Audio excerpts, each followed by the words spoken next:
All right, okay. So Shabbat Shalom, everybody. Got a lot to get into today. We could start with a quick prayer, and then we can get into everything. All right, so Father Abba Yahuwah, we come to you in prayer to thank you for allowing us to gather every Sabbath to discuss your word. Please help to guide us and help us to renew our hearts and our spirits so we can better follow you and your ways. And I want to pray for all of those who are struggling through trials and tribulations, whether it's sicknesses or anything else. You know, we all need your help and we all need your strength to endure. And pray to you in the name of Yahushua HaMashiach. Amen. And Shabbat Shalom. Samuel, welcome. Thank you.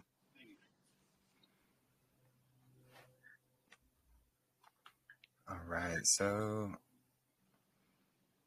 let's get into this.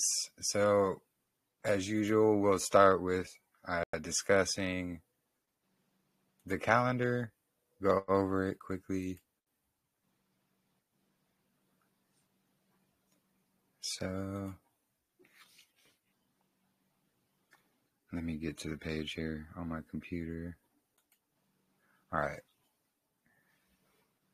So, as you can see, so we're going to be starting our calendars. This is how we start every year, the beginning of our years.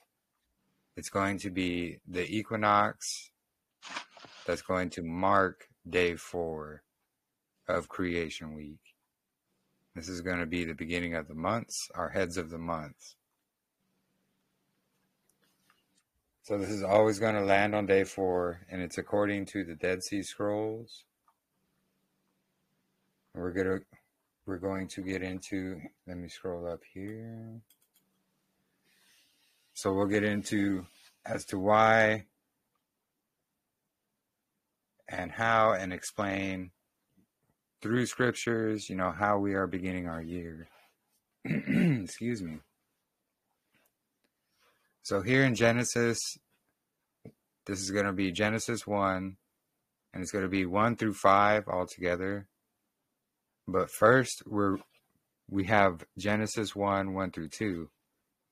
And it's in the beginning, Elohim created the Shamayim and the earth. And the earth came to be formless and empty. And darkness was on the face of the deep, and the Ruach of Elohim was moving on the face of the waters. So Genesis 1, 1 through 2, it's talking about this darkness, or this amount of time before time started. So Genesis 1, 3 through 5. And Elohim said, "Let light come to be." And light came to be. And Elohim saw the light, that it was good. And Elohim separated the light from the darkness. And Elohim called the light day, and the darkness he called night. And there came to be evening, and there came to be morning, day 1. So, the light coming to be is what's going to be starting the count of the first day, like starting when it begins, because that's going to also be, the same pattern that's going to be repeated for the 7 days. It's when the light is happening. So then we have the light coming into be. It was full light. Then we have the evening, or Erev, which is the blending. And then the night, the darkness. And then we have, again, Boker, or the morning, which is the blending. And this is going to all equal day 1. So this amount of time of darkness is going to, or this time before time, this is going to reset the yearly weekly count at the beginning of each year. And so we have Enoch 74:11, and the excess of the sun and the stars amounts to 6 days and 5 years. So when 6 divided by 5 is going to equal 1.2. So a solar year, excuse me, is 365.25 days a year. And this overlap was created to compensate for the unknown amount of time of darkness before the light began day one of creation week. And one day is used yearly to restart creation week at the beginning of each year. And then every fourth year, this 0.25 is going to add up to another day that happens, this divider day that happens. Again, we can point this out through Enoch as well. So we have Enoch 72 verses 4 through 6. So, and first there goes forth the great light named the sun, and its circumference is like the circumference of the Shamayim, and he is quite filled with illuminating and heating fire. And the chariot on which he ascends, the wind drives. So, and the sun goes down from the Shamayim and returns through the north in order to reach the east. And it is so guided that he comes to that portal and shines in the face of heaven, of the Shamayim.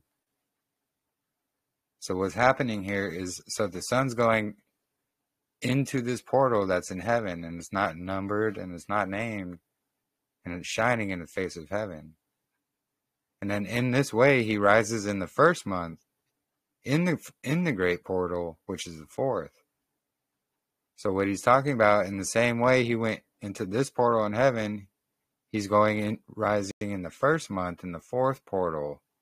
So he's naming this portal. So what we're seeing here is two different portals. So one's in heaven, which is marking this yearly divider day, and the other is the fourth great portal. And so this yearly divider day is going to be marked by the equal day and equal night. And it's going to occur right where Israel is. And it happens to fall on March 16th on the Gregorian. So Enoch 72:32, and on that day the night becomes shorter and amounts to 9 parts, and the day amounts to 9 parts, and the night becomes equal with the day, and the year amounts to 364 days. So what he's saying, this day that's equal day and equal night, which is what we call an equilux, which is different from an equinox. But this is going to occur in Israel March 16th. So this red circle is basically, so Israel will be somewhere in this red circle over here. But if you happen to be in this red circle as well, it's going to fall on that same day for you as well. Jeremy, I have a question, because Yeah. I struggle with this. I think the slide before where you have like the different portals, when the sun is going around, is the sun going around those circles flat, or is the sun rising up and over the dome to the other side? Do you know what if that makes sense? So you mean like this one right here? Let me see. Yeah. So it's like on, let's say, the portal 1, does the sun like go around that green line, or is the sun going up and over like the dome? Do you know what I mean? Does that make sense? Yeah. So basically what happens, so the sun is only going to shine on a certain part, which we can actually see on like a Gleason's map. If you look, you can see where the sun is shining, and there's going to be like a little glob of darkness. This is from the Gleason's map. I don't have that picture of it. Okay. But basically the sun's not shining over the entire Earth, but what it does is when in its course, it's going to be basically traveling through these gates right here. I gotcha. This is what, so we got the Gates. Tropic of Cancer or Capricorn here, and then the Tropic of Cancer here, and that's the furthest most courses north and south that the sun travels. And then And all is these others are just the different gates or the portals that are described in Enoch. mm-hmm, So portal 4 or gate 4, it's going to be mm-hmm, right here on the equator, and that's how we get the equinox, which is the straight line day. That's how we get the equinox. We also get the equilux because as it's coming here, the actual equal day and equal night is not actually on an equinox. It's actually on an equilux, which happens a few days before mm-hmm. because the sun's returning back, as we see in Enoch from the north. So when it's coming back, we have that equal day and equal night, and then all the way until we get close to the equator, and then actually the equator doesn't have an equal day and equal night. It's kind of strange. Mm-hmm. If I could interject for a second, I think that what Lisa's asking, I mean, clarify me if I'm wrong, but you're just looking at the different perspective. There's a perspective that we're looking down on that map and seeing how the sun goes all the way out and around those different portals. But when you're on the Earth, it actually looks like, because the sun is going around in our limited view, it's going up and over. That's what you're saying. But Yeah, the yeah, sun doesn't go up and over and around the bottom of that perspective that we're showing right now. It's actually still going around in a circle. It's just because of our perspective of looking up. That's why it looks like it goes like in an arch, because it's going in that circle. Is that correct. Okay. is that Yes. better? Because Yes. we're not looking, the map we're looking at is we're looking down.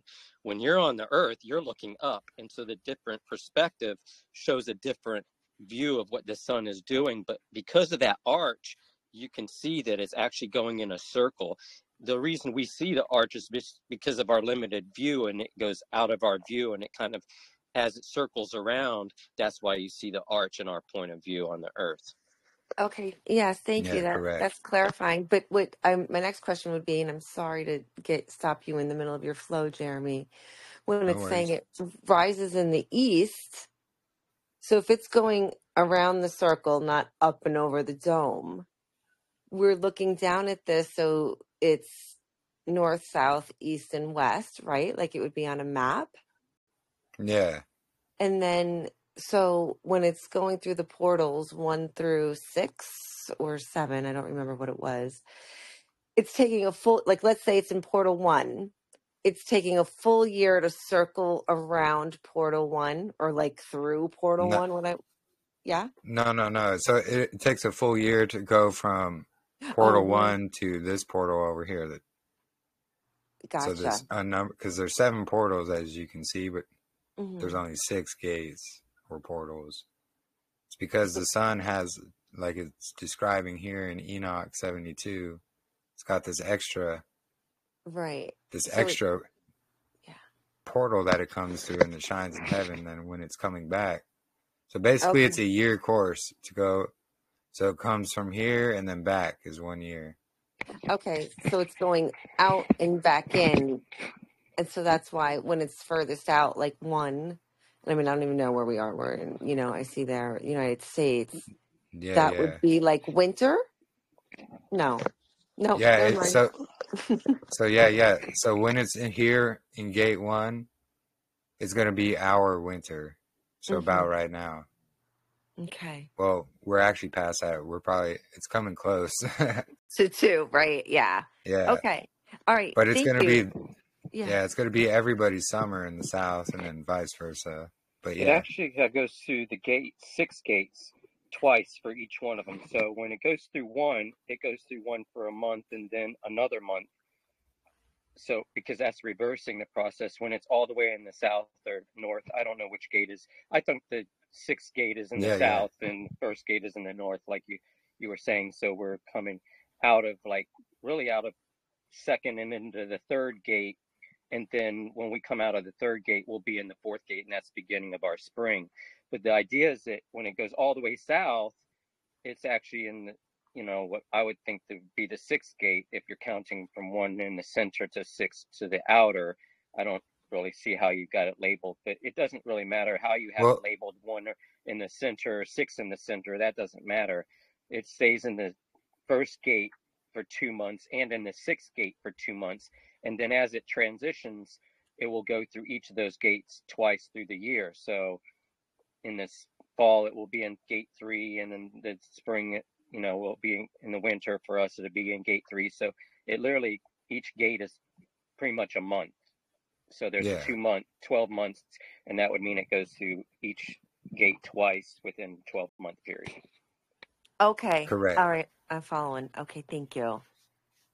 And so I didn't actually make this image. I just kind of like, I Mm-hmm. took it off I just searched out Enoch Gates of Heaven on a flat earth map. Mm-hmm. So that's how I got this image. I would agree gate 1 should be over here. But yeah, besides the fact, yeah, gate 4 is always going to be right there in gate 4. But that's basically the course of the sun in a year. So from here to here and back would be 1 year, correct? Mm-hmm. So, and this is moving this flat disc, circling or flat or stationary? I'm sorry. So the Earth is stationary. Everything above us is moving. I have a video on my channel. I can send it to you. Okay. Let me find it actually real quick for you, because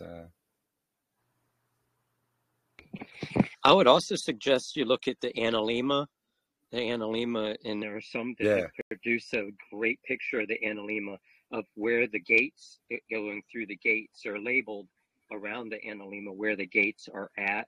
Some of them have where the feasts are at. Some of them have where I'd like to have it all conclusive if I could find one, but that's a lot of information to try and cram into a diagram. But Mm-hmm. the idea is that analemma makes a small figure 8, right? A small part at the top and a large part at the bottom, and those reference if it's going around the north or the south.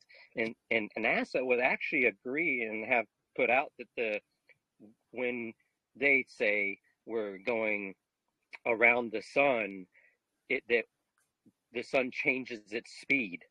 So like if you were to walk around the track of if you were running around a track at school or wherever, Olympics or whatever, the shortest route is near the center, right?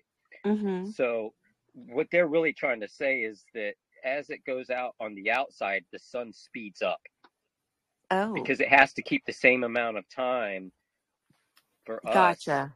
So it actually changes its speed. And there's a great video I could send you of where somebody has tracked the sun for the whole year and diagrammed it, and it actually makes a tourist view. The sun is actually not only going up and down, in and out, it's changing all kinds of different directions. Wow. And so it's very interesting, the actual shape that it makes. But yeah, the other Yeah. Look. thing is that they also have attributed certain numbers to their, where they like a tropic of a Cancer and things like that. From the equator, they've determined to give us certain numbers, like a 666 number, based on who they like to worship. But those numbers actually do kind of work out for an even amount of distance that the sun travels around us. Wow. Thank you. Yes, I like that information. And thank you, Jeremy. Sorry, didn't mean to stop your mid flow. yeah, no problem. I shared that video in chat as well. Okay. Thank you. So all right. So so the March 16th equinox, which is equal day and equal night. Again, it's going to fall if you're anywhere in this red circle, basically. So this isn't to scale. This is just to show you, for example. And it's going to be the equal day and night, which is going to be the divider day, as we're going to see.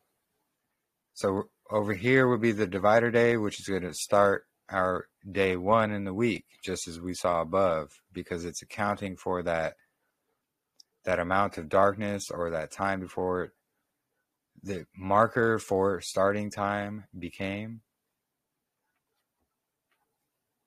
And we know the equinox is what was marking day 4 from the Dead Sea Scrolls through the Dead Sea Scrolls themselves. We not only have 4Q320 and all those scrolls, but we have 4Q324D as well, which we're going to get into in a bit here. And some examples in scriptures, Exodus 40, 1 through 2. And Yahuwah spoke to Moshe, saying, on the first day of the first month, you're to raise up the Mishkan of the tent of appointment, or the tabernacle of the tent of meeting. And then we have Ezekiel 43, Exodus 27, 13, Exodus 38, 13, Exodus 41 through 2. We got 4Q320, 4Q324D as well. And we know this because this is going to be that straight light beam that comes and it's going to mark. And it's going to shine through the two pillars, past the opening, and it's going to light up the Holy of Holies right there in the center on this day only. And that's when that happens. So again, here's just another example. So March 16th, equilux, equal day and equal night, Enoch 72:32. It's going to fall right before day 1. Then we have day 2, day 3, and then day 4. We have March 20th, which is the equinox, the straight line, which is going to keep these day 1, 2, and 3, the 3 days of creation before the sun, moon, and stars were made. It's going to keep them right here, like basically between these two pillars. And that beam of light right there, the sun shining in on that day, going to shine right through and light up the Holy of Holies.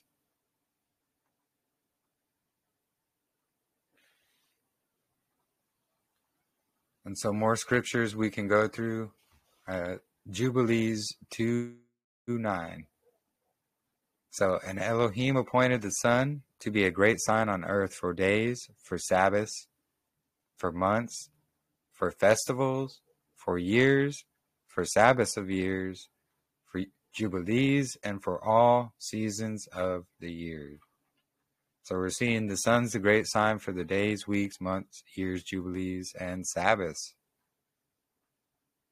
In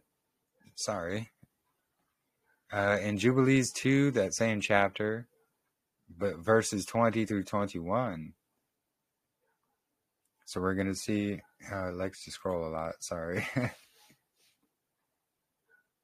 So here he's talking about, and I have chosen the seed of Jacob from among all that I have seen, and I have written him down as my firstborn son, and have kodesh him unto myself forever and ever. And I shall teach them the Sabbath day, that they may guard the Sabbath thereon from all work. And so he created therein a sign. So what sign is this? It's the sun, as we just saw in verse 9, in accordance with which they should guard the Sabbath with us on the seventh day, to eat and to drink, to Baruch him who has created all matters, as he has Baruch and Kodesh unto himself, a treasured possession, and a people above all peoples, and that they should guard the Sabbath together with us. So this marker is talking about, day 4, what we just saw above here. Let me scroll up a little bit. So the day 4. And then let me scroll up to the one with the week here. So we have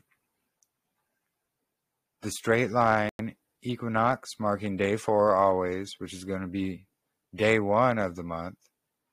And then 1, 2, 3 days later is always going to be the Sabbath, which is going to be day 7 of the week.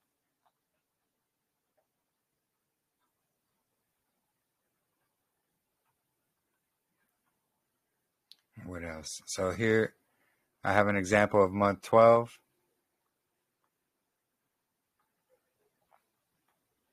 So we're going to see here on the 28th, this is going to be the last Sabbath of the year, the last seventh day.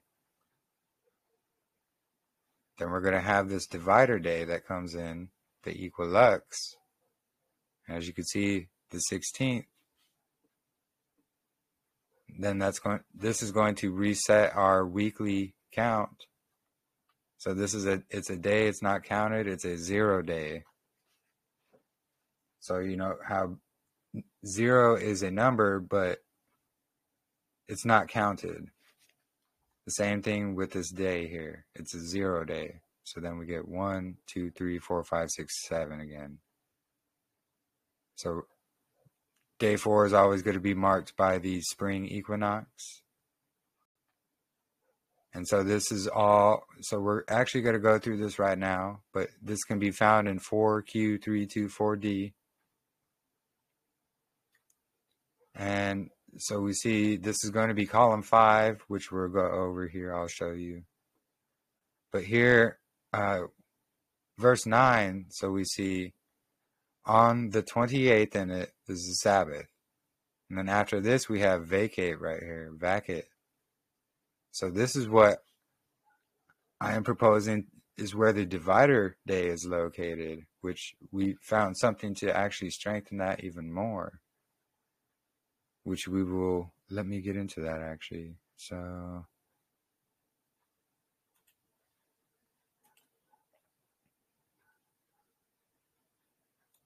let me share the screen.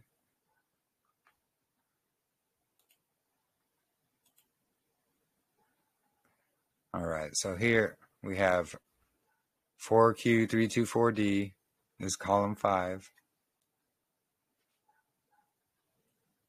So here we have the same thing you're going to see. So, so here it is, verse 9. So on the 28th in it is Sabbath, and then on vacate, which means there's usually a lot of text missing there. And then it continues on where after this missing text, but weekday 2 in it falls, and then we get into column 6. Excuse me. It likes to scroll super fast for some reason.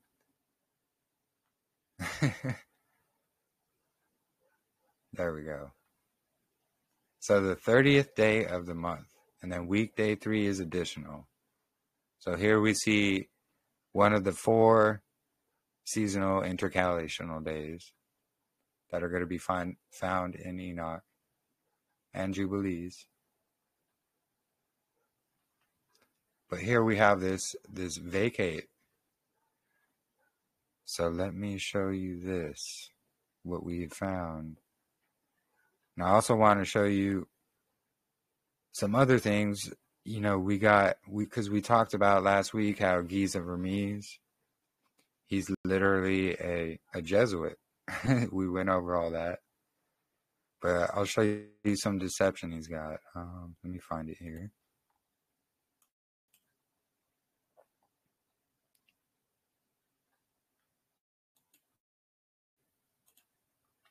So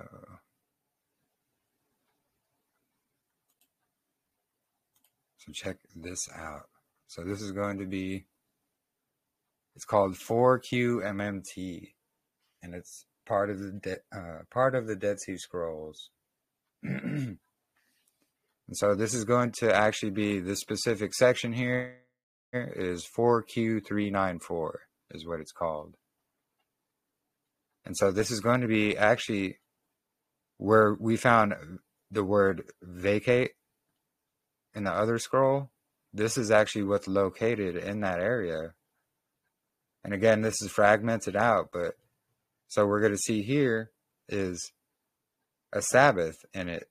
And then after the Sabbath, so again, fragmented out, is added.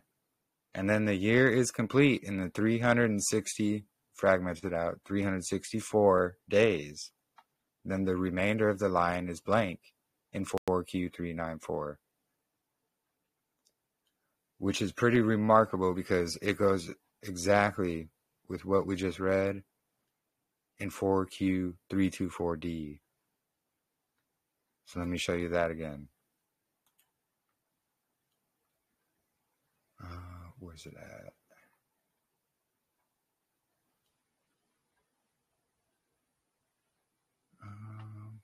Why is it not showing you? Oh, because it's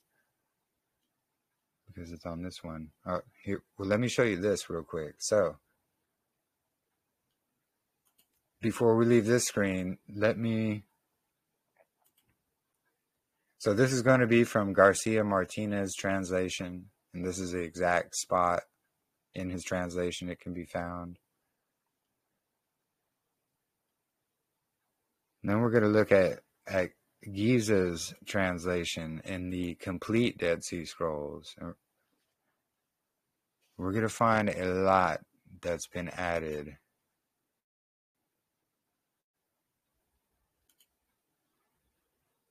So, as you can see here, let me go. So this is that same scroll in the complete Dead Sea Scrolls. This is by Giza Vermes, again, the Jesuit, the Jewish Catholic.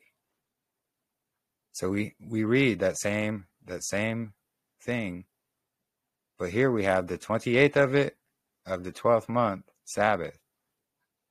And then the first of the Sabbath, they have equals Sunday. And then the second day, then they have equals Monday. And the third day are to be added to it. And the year is complete in 364 days. And then they have basically the same thing, vacate, for that missing text. So if you noticed, there's quite a bit added from this other translation that we see. Knowing who Giza Vermes is, a snake,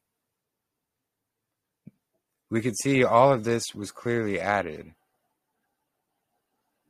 So when we go into Garcia,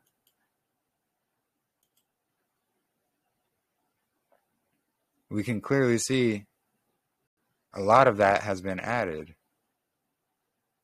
on Giza Vermes' copy. Just like the moon phases that he adds in, just like a lot of things that he adds in, because he's working for the enemy. And this is the whole thing, we went over this last week. He's a snake, as we can tell. But anyways, so we get back here to 4Q324D. So we see, where is it at? So verse 9, column 5, verse 9. So the 28th in it, the Sabbath, and then vacate. However you would like to pronounce it.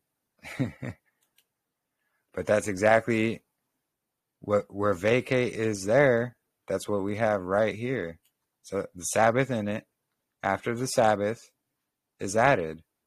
And then the year is complete in 364 days. That's going exactly to where we're saying the calendar is, having the divider day each year. So let me share the screen again to the calendar.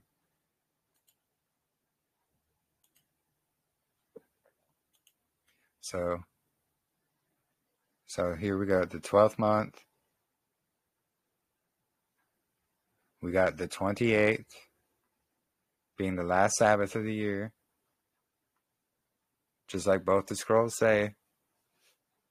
Then we have this divider day, which is added. And then boom, we have the weekly cycle at the head of each year. And then we got the head of the months, day 4, always.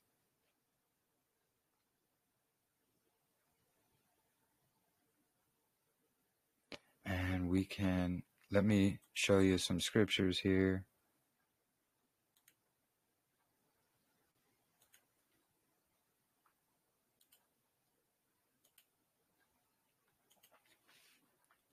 So we can find all of this alluded to the entire calendar is alluded to in just the 66 books. So we have the Genesis 1 through 5. We have Genesis 5, 23 through 24. And this is talking about Enoch, and all Enoch's days were 365. So Enoch walked the earth 365. The divider day is technically the day 365, but it's not counted. It's just 0. And then we got Jubilees chapter 2 here. So we have Job chapter 3, verses 1 through 7. I don't want to read the whole thing, but this is where he's, cursing the day of his birth, as we see here in the first verse. And then here we'll just start verse 6. That night let darkness seize it. Let not it be included among the days of the year. Let it not come into the number of months. Basically alluding to this divider day that's not counted. We have Job chapter 38. We have verses 4 and 5, and then 19. Speaking about, the straight line, the equinox, that the sun is the marker. So where were you when I laid the foundations of the earth? Declare you if you have understanding. Who appointed its measurements, if you know, or who stretched the line upon it? And then where is the way to the dwelling of light? And darkness, where is its place? That you should take it to its boundary, and know the path to its home. Do you know? For you would have been born then, and the number of your days been many. So even Yahuwah, when he's talking to Job, he's alluding to, like, hey, see, you were born on the sun's boundary, basically saying you were born on this divider day. This is why Job, like, it can be compared to, if someone was born on the leap year in modern times. They wouldn't have a birthday every year.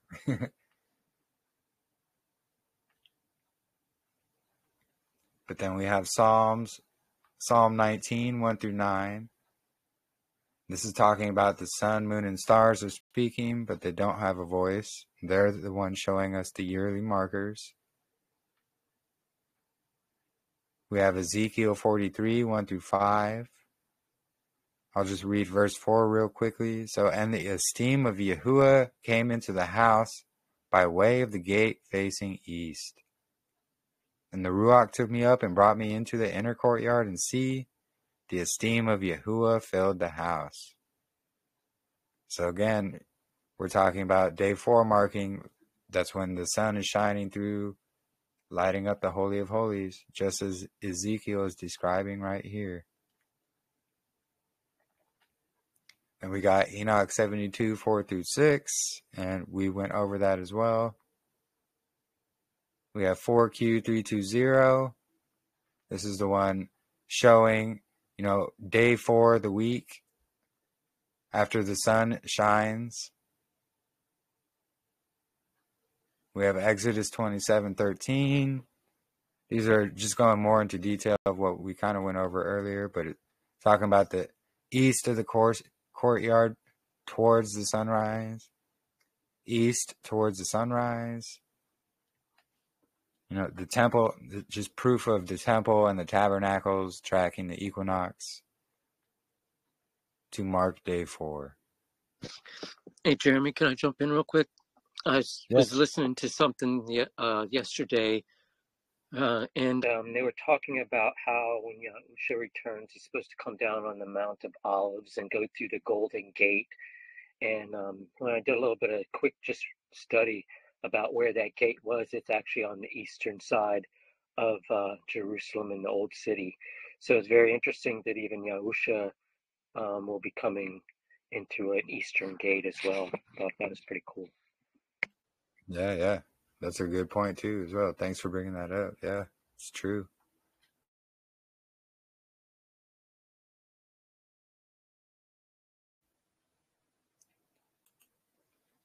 Yeah, very good point, brother.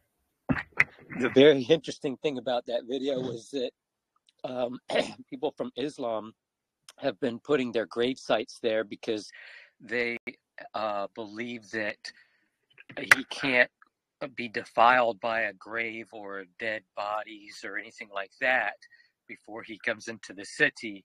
So they've been establishing that area there as a grave place so that he Yeah, won't to be able to block. come into the city and take it back, right? Yeah, And yeah, so it's very interesting how they, by doing that, they actually are acknowledging, one, he's going to return, and two, that that he's coming through that gate, right? So they're believing in a yeah, resurrection, they're believing in Yahusha, and that they're believing in some of the things that are in the Bible that they actually are speaking against, or by speaking against it, right? So that's pretty yeah, cool. yeah, yeah. I know, and it shows exactly who they are as well. The synagogue of Hasatan. Yeah, no, very interesting. It's a good point.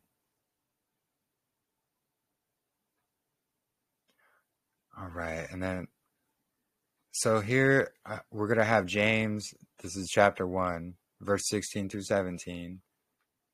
So do not go astray, my beloved brothers. Every good gift and every perfect gift is from above, coming down from the Father of lights, with whom there is no change or shifting shadow or bending shadow or turning shadow, some say. But this is that straight line again alluded to, the heavenly markers alluded to. And then we have Enoch 72:32 about the equal lux, the equal day and equal night.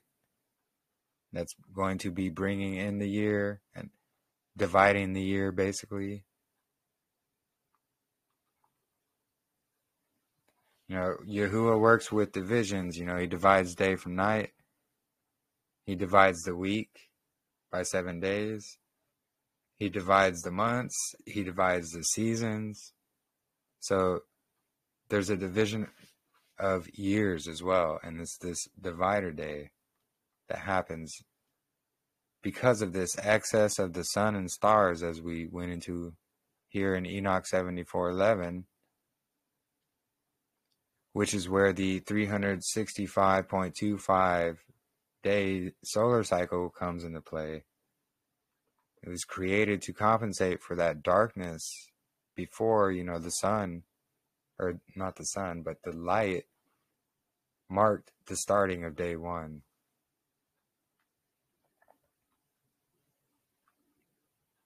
And then, so again, here in Enoch 74:12, it's talking about the sun and the stars are bringing in all the years exactly, so they do not advance or delay their position. So we have these heavenly markers, which is the sun. We also have these markers in the stars as well, that Sister Marissa has done a lot of diligent work on and shown these markers in the stars as well. Exactly how the sun rises in Pisces on March 16th. And there's two different ways that they determine this, but it so happens that, one of the ways falls on March 16th and the other falls on March 20th. So it's like these headers, basically, that are always marking. And they're from Yahuwah. So it's not anything man can control. They're straight from Yahuwah. Like, we cannot control when the equinox or equilux is going to happen. That's only from Yah.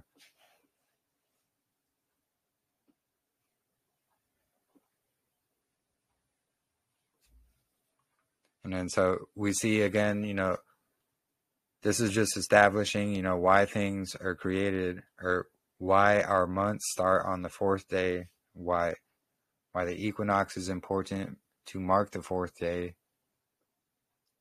So the 4th command is keeping the Sabbath. 4th day of creation is when the sun, moon, and stars were created. The 4th gate, or in Hebrew it's the Gadol Dalet, the 4th letter in the alphabet, It's the door or the passageway. We also have the fourth menorah branch is the longest straight branch. Again, showing that straight line. And then 3 days later, the seventh branch, which is Shabbat. And then here we have in 2 Chronicles, just speaking more on these. This is proving through the scriptures these 4 seasonal intercalated days. So the first year of his reign, in the first month, he opened the doors of the house of Yahuwah and repaired them. In verse 17, and they began to set apart on the first day of the first month. Again, alluding to the equinox, day 4 being tracked in the temple. Again, we'll see the same thing here in 1 Samuel 25, which proves, again, one of the 4 seasonal intercalated days spoken about in Jubilees chapter 6, how Noah ordained them.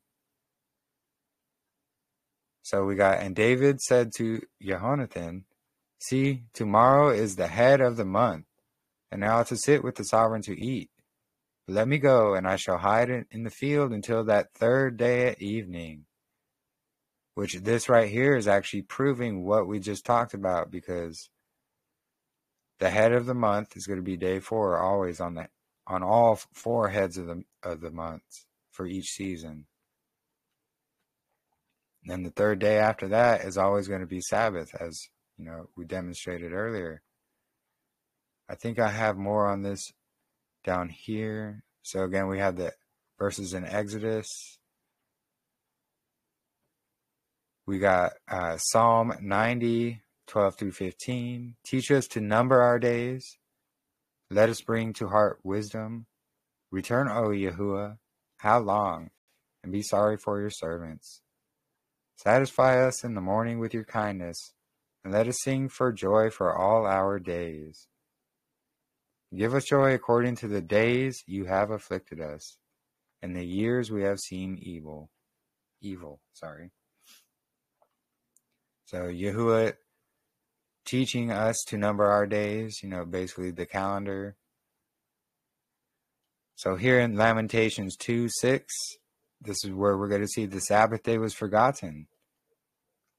He demolished his booth like a garden. He has destroyed it. He has destroyed his place of meeting. And Yahuwah has made the appointed times and Sabbath to be forgotten in Zion. So if it was a continuous 7-day cycle, how can it be forgotten? So there was this divider day each year that caused them to forget these signs and the true Sabbath day to be forgotten. So we got Enoch 71, 12 through 14. This is talking about the head of days. Here in 14. So this is actually, 12 through 14. So, and the head of days right here, talking about he came with Michael, which is Messiah.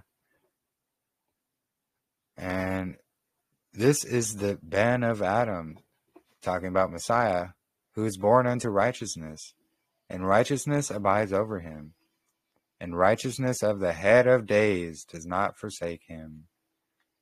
So talking about the head of days, which is also, it can be an allusion to the divider day as well, because that's exactly what it is, the head of days. And we have Wisdom of Solomon 7. This is verses 17 through 19. So this is talking this is going to speak on how the calendar is determined by the movements of the sun and stars, which is going to, again, solidify what we read in Enoch, how the sun and the stars are determining the year.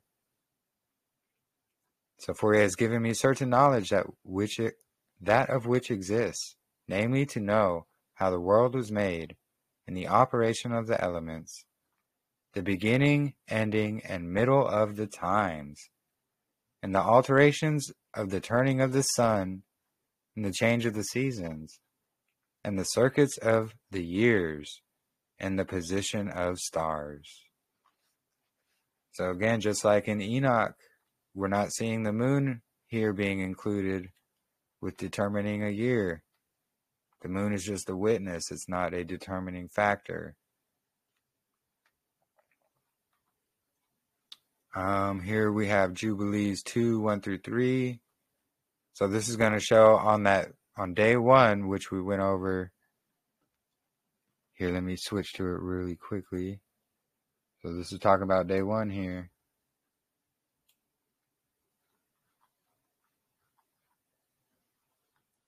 So this darkness, this is all that was made in that darkness.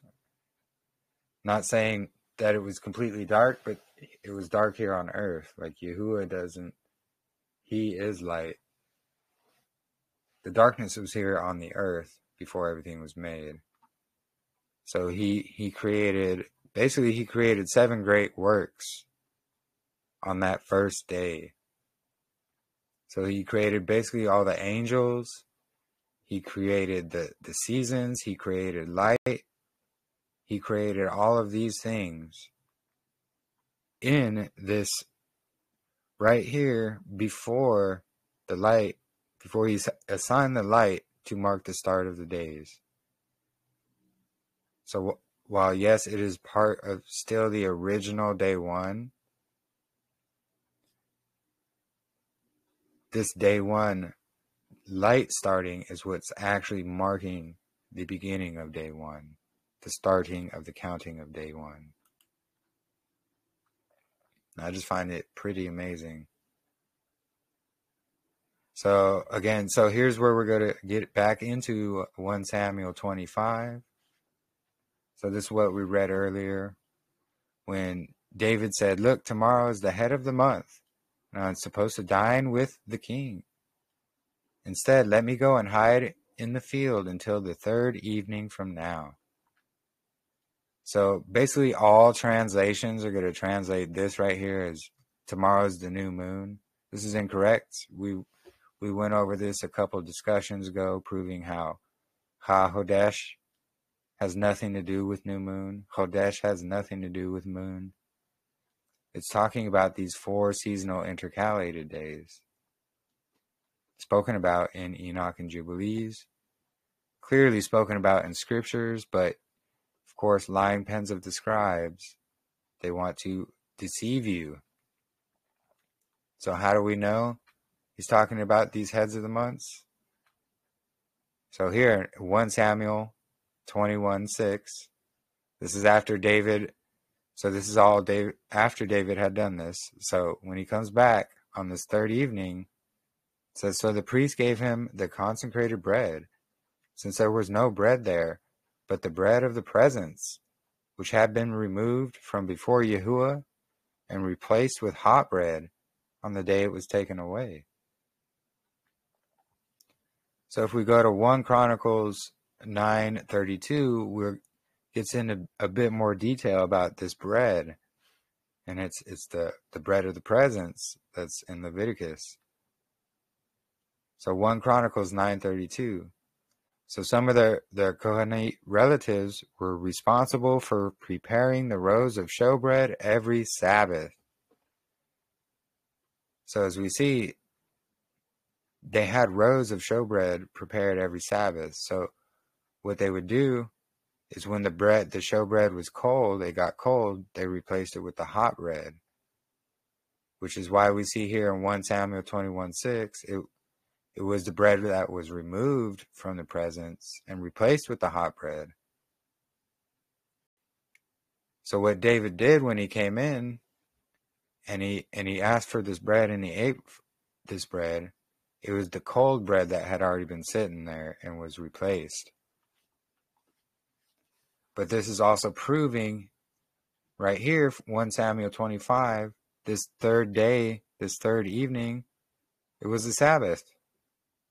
It was the Sabbath, 100%, which proves out this Zadok calendar. Because again, every head of the seasonal months is going to start on day 4. So we have month 1 starting on day 4, 3 days later Sabbath. Then we have 2 and 3, or month 2, then month 3, and then month 4, you're going to start on day 4, 3 days later the Sabbath. Then we have 5 and 6, and then month 7, you're going to start on day 4, 3 days later the Sabbath.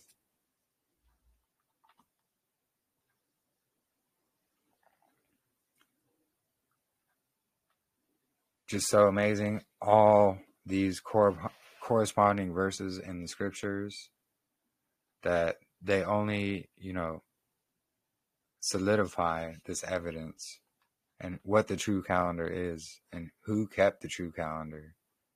And it was the sons of Zadok. And they could be found in the Dead Sea Scrolls. This is why they want them discredited so badly.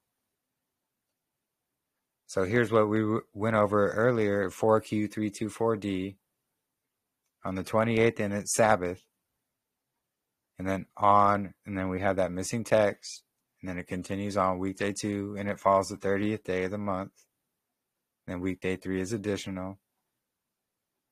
So if we put what's here in 4QMMT or 4Q394, so on the 28th in it, a Sabbath. So basically a 28th, a Sabbath in it.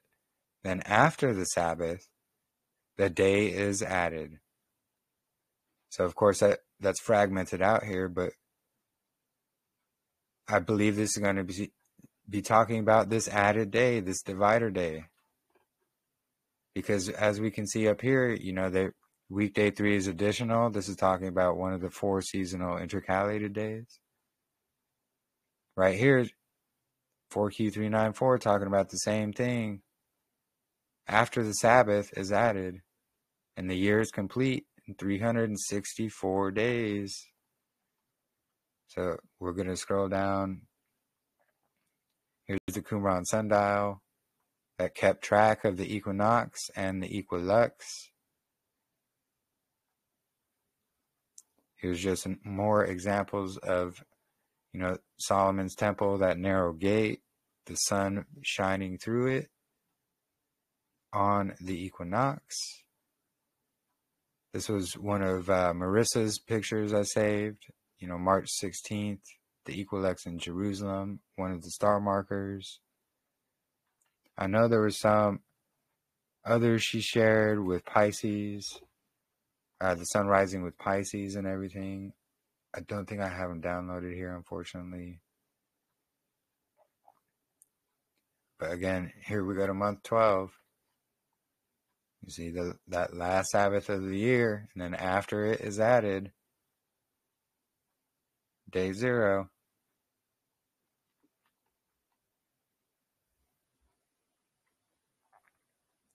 Does anybody else have any questions or anything they would like to add?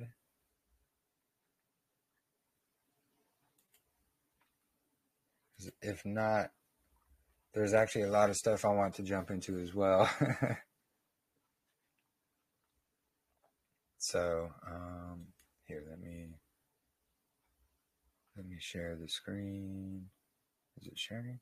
Oh, yes, it is.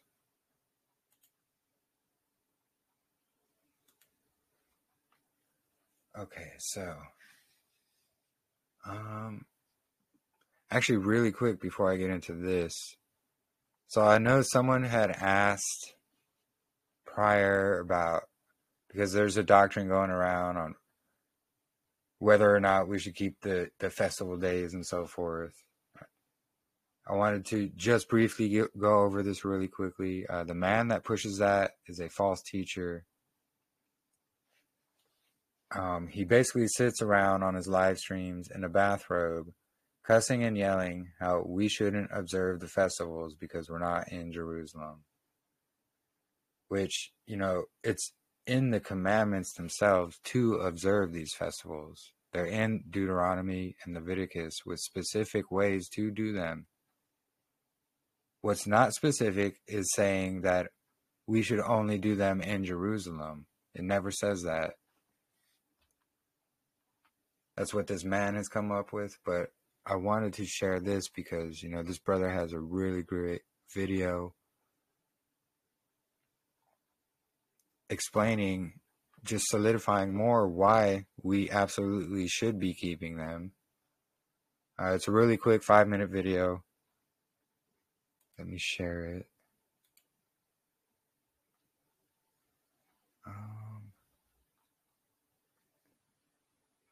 Is it sharing it? What is going on?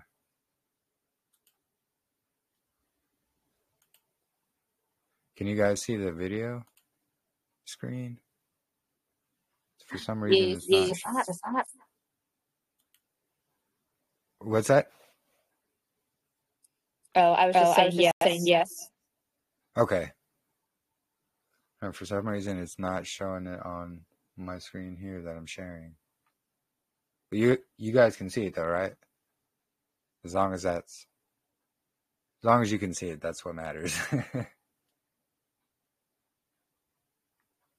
right, so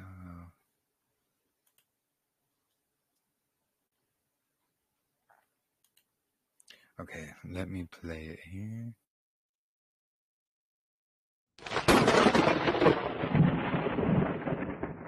Just for a split second, because I need you all to see this, because there are people out there who are spitting and yelling about how you ain't supposed to keep the feast days. Well, you want to not keep his commandments, and to show that you don't love him, then you go right on ahead and not keep those feast days. You go right ahead.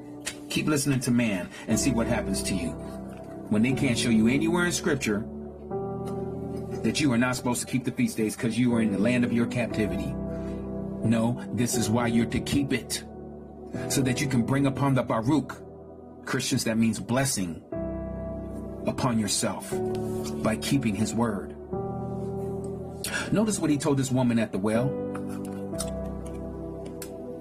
She said this was the conversation that she had with him. The woman said to him, "Master, I see that you are a prophet. Our fathers worshipped on this mountain, but you people," meaning the Jews, the Yahudim, say that in Yerushalayim, in Jerusalem, is the place where one needs to worship. That's where he placed his name, right? Nazarene? My brothers and sisters of the truth? Isn't that where he placed his name? He did, didn't he? But notice what the Messiah says. Yahusha said to her, "Woman, believe me, the hour is coming, or the time is coming, when you shall neither on this mountain nor in Yerushalayim worship the Father." Bells should be going off in your head right about now. You worship what you do not know. We worship what we do know, or what we know. Because deliverance, yours would say salvation, is of the Jews, of the Yahudim. But the hour is coming, and now is, when the true worshipers shall worship the Father in spirit, in ruach, and truth. For the Father also does seek such to worship him. Elohim is spirit. The Father is spirit. And those who worship him need to worship in spirit and in truth. So what is he saying to this woman? You are not going to worship anymore on this Temple Mount, because the time is coming, the hour is coming, and now is, where you're going to worship him in spirit and in truth. When did that day happen? Let me show you. Everything's in Scripture. Everything. Notice what happened on the day that he gave up his spirit. And Yahusha cried out again with a loud voice. This is in Matthew chapter 27, verse 50. And he gave up his ruach, he gave up his spirit. And see, the veil of the dwelling place, that is the temple, the akal, was torn in two from top to bottom. And the earth was shaken and the rocks split. Guess what happened right there? The spirit left the building. It was no longer in the Most High place. From that day on, no longer do we worship at the Temple Mount.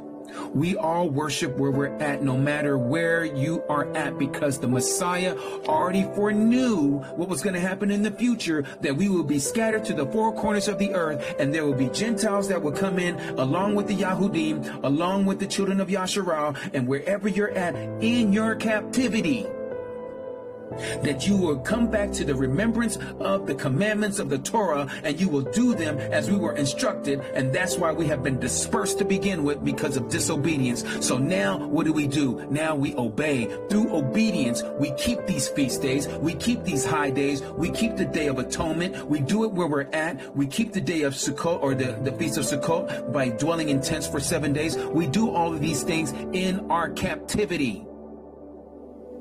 Don't be listening to these people who are telling you, oh, you can't keep it because you're not in the land anymore. We haven't been in the land for thousands of years. And the Messiah, out of his own mouth, if I had a red letter edition, you would see that it was him who said this. No longer shall you worship him. Notice the word worship. On this mountain or in Jerusalem, because that's where the Temple Mount was. But everyone must worship him in spirit and in truth, meaning wherever you are to worship him.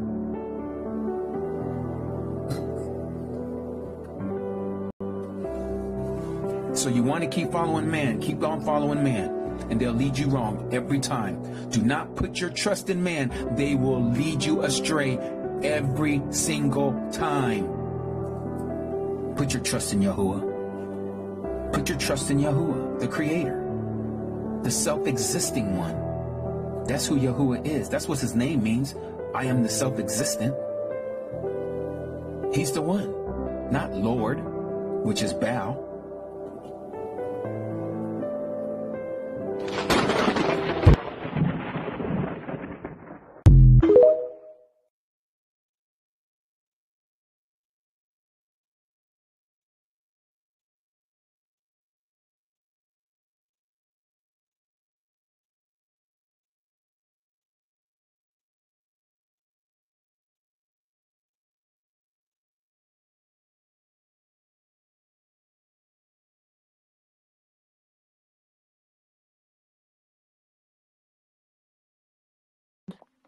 Did something happen to Jeremy?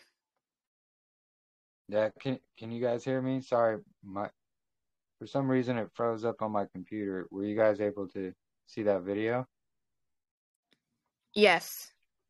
Okay.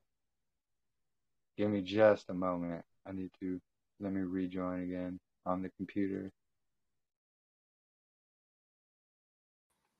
All right, can you guys hear me now? That's on the side. Yes. Awesome. Okay. Apologies. For some reason it froze on my computer. So, yeah, interesting video. I just thought I'd share it because, there is that message going around. All right. So, here we go. Share the screen again. So there's a couple of videos I wanted to show, and I wanted to get into, well, before that, let me get into what we have found about Saturday not always being the seventh day, according to the, Roman calendar. All right, so here, this is very interesting. So this is going to be called, it's the Roman Parapagima or peg calendar. And so this Roman calendar was carved onto a stone slab, similar like the one that was found in Rome from the 3rd and 4th century. So they found a couple of these. And what these are, they're basically a Roman peg calendar. And it's going to mark the days of the week and then, days of the month or year and so forth, and what time of year. But here we're going to be starting, this is going to be Saturn. So Saturday, and we have Sol Invictus or Sunday, because that's what Sunday is named after. Then we got Monday, the moon. This is the Roman moon god. But let me get into this.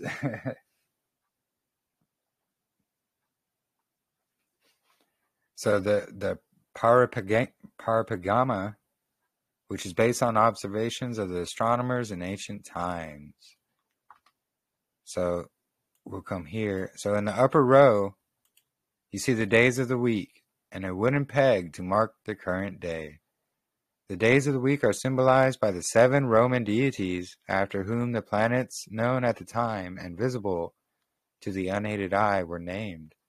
Starting from the left, Saturn, Sol, Luna, Mars, Mercury, Jupiter, and Venus. So the second peg marks the corresponding day of the month at the edges. In the center, there's a circle which is divided into 12 sections featuring the zodiac signs. And here the peg is to mark the month. 3 holes for each month. So they also calculated, moon phases with this calendar as well. But what this is showing is Saturday was once the first day of the Roman week. Again, here's that carving here. We have, this was that stone fragment or what have you that they had found. Again, we're showing these Roman gods starting with Saturday, Sunday, Monday, Tuesday, Wednesday, Thursday, and Friday. Saturday was day 1. So how do we know? So right here, Roman god Saturn. We have the sickle. We have that same, everything's the same. Roman god Saturn. And there are many pictures and depictions of him, all having the sickle. He was their, harvest god, basically. It's still the same one they worship today. So the Roman god Saturn, which Saturday is named after, they have it as day 1. And so we have Sol Invictus, Sunday, again, named after the sun.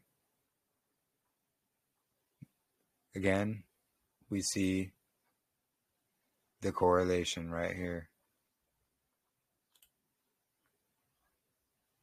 And then we go on to Monday, Moon's Day. So again, this little, excuse me, this little moon crown. You see this little moon crown. The Roman goddess Luna. And then for, what's his name? Mars, which Tuesday is named after. So we got the Roman god of Mars.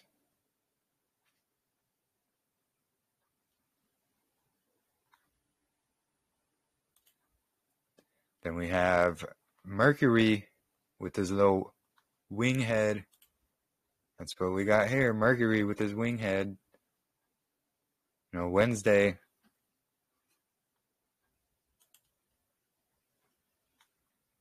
Again, just showing, wing heads. And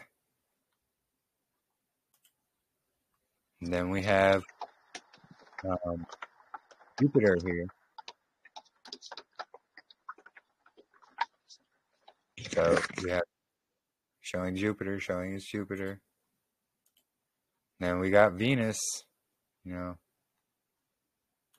again, showing Venus for Friday.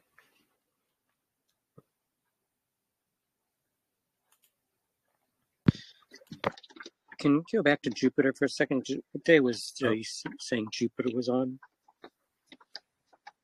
Jupiter, so we got Saturday, Sunday, Monday, Tuesday would be Jupiter. Thank you.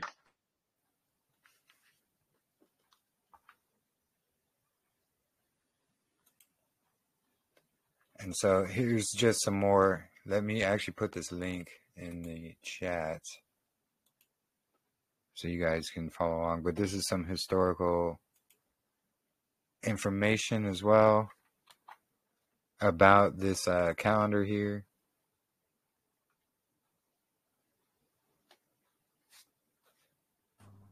May I make a comment on this? Go ahead. I was studying this many years ago, and at the time, I was seeing with Philo and Josephus and the calendar and everything that it looked to me like they were keeping lunar Sabbaths in the temple. The Pharisees and Sadducees were, and people were saying no, they always kept the Sabbath on Saturday, and the way it is today. Well, Dio Cassius makes very clear that Saturn's Day was the first day of the month. Then I learned from other people who claim that it's always been Saturday that there was a difference between the pagan planetary week and the Christian planetary week. And the pagan planetary week was like that peg calendar, and the Romans had two different calendars. The peg calendar on one wall and the civil calendar on the other, at least the richer ones did. And so they were, so what it looked like to me, because of the testimony and the timing of the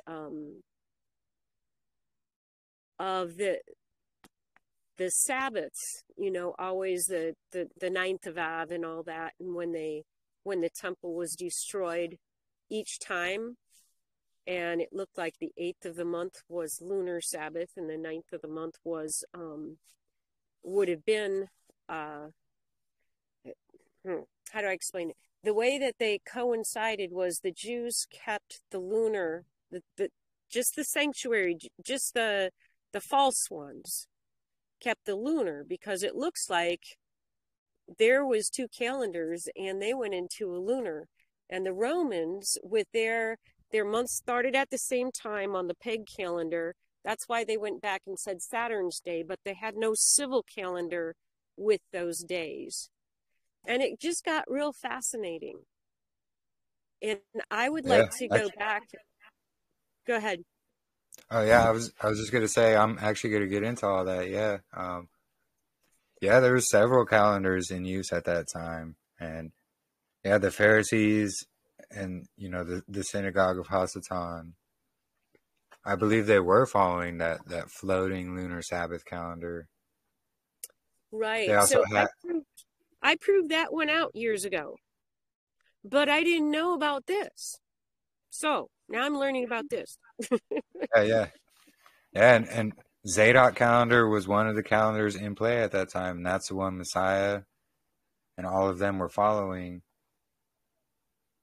And it happens to coincide when, their lunar Passover actually kind of coincide with this happened last year or the year before or something like that, just proving that it happens. But because Messiah had their Passover, and then the next day was the Pharisees' lunar Passover. Okay, so I'm willing to pay more attention, because you guys aren't just saying it's always been an uninterrupted cycle back to creation and it was always Saturday, because I know better. Yeah, exactly. So thank you. Yeah, no problem. No problem. So yeah, we're actually going to get into that and show some of that as well. This is just a little bit of history about that peg calendar, basically. And it was found in this facility that was constructed in 79 to 81 AD. So it was found in this construction, and if they were putting it in construction, it wasn't something new that they had just like, oh hey, that's something they were solidifying in this facility as, hey, this is what we're following for sure. So this shows, this was in use at Messiah's time. And so it's basically talking about this same, this peg calendar. And it was discovered in the early 19th century. and it was called Thermae Triini Parapagima. Quite the difficult name. So this is that building it was found in here. This is a reconstruction of it, but these Roman baths that this calendar was found in. A clay tablet mounted on the wall was identified as the Parapagima, or a stick calendar, they call it here, which featured pegs, holes for the 12 sun signs with the zodiacs, and, here we see again, Saturn, the sun, the moon, Mars, Mercury, Jupiter, Venus, their gods. Here's just a sketch of that same thing, just showing it's that same calendar we were just talking about. Another aspect of that, if I could, that that whole Saturn's day going first, as far as I put things together, it looks like what's his name? The guy who does Semitic calendar studies back then when I was researching, Saturn's day was the first day of the month and the first day of the week for the people around Israel. But Israel, maybe we should say the Jews that had control of the temple instead of Israel. But they, their first day of the month was separate from the first day of the week. And so while everybody around them was doing Saturn's day on the first day of the week and the first day of the month, their first day of the week, they just numbered. So they had a new moon day separate from the days of the week. So when they said Saturn's day, they were talking about the first day of their week and month, and the people at the temple were keeping the seventh day of the week. But it was being called Saturn's day, and I think that's a lot of the reason why we got so much confusion going on. Yeah. So, well, they got that from Yah's calendar, because that's how the Zadok calendar works. It's the first day of the creation week isn't the first day of the month. That happens on day 4. And actually, to what you were saying, Saturn, it's right here in Pisces, is what they show here. But, this is what we were talking about, how the sun rises in Pisces.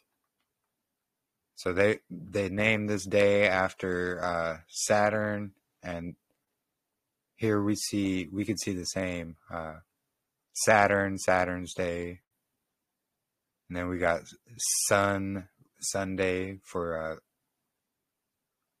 Sol Invictus. That's what Sol is, Sunday. Moon, Monday. Mars, Tuesday. Mercury, Wednesday. Jupiter, Thursday. Venus, Friday. Saturn, Saturday. So most of the world uses Sunday or Monday as our first day of the week. But the ancients must have had their own reasons for giving Saturday that honor.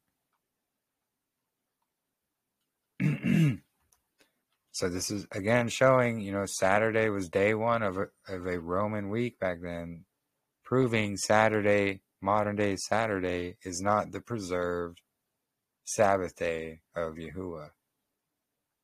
So let me share this link as well. We're going to get into.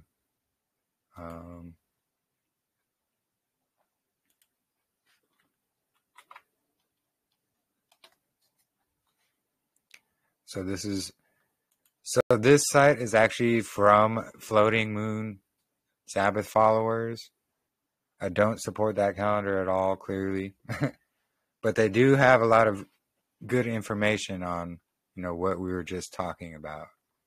And this is going to be kind of enforcement of where some of that confusion can come from. So basically, we're going to be quoting from this Odom OP and it's cited from page 243 and 244. Emphasis supplied. I think this is going to be some old Roman writings or something of that nature. But in 321 AD, Constantine, Emperor of Rome, by civil enactments, made the venerable Day of the Sun, which day was then notable for its veneration, the weekly rest day of the empire. The enforcement of the weekly observance of Sunday gave official recognition to the new week of 7 days, and resulted in the introduction of it into the official civil calendar of Rome. So again, 321 AD, this is when Constantine came, well after Messiah had come, well after the apostles, all of that. So this is well after where they established Sunday as day one of the new 7-day week, because they had an 8-day week in Rome as well, which we're going to get into next. But let me continue here. So the Romans passed that calendar down to us, and in it we still have the ancient planetary titles of the days of the week. So this is, I believe, a scholar or something. This is his book. That's where that's cited from. So Council of Laodicea, which happened after the so this section is going into the Council of Nicaea up here. That's R.L. Odom. He wrote a book on Sabbath keeping. It was published by Review and Herald. I'm familiar with his work. Okay, you got it. There you go.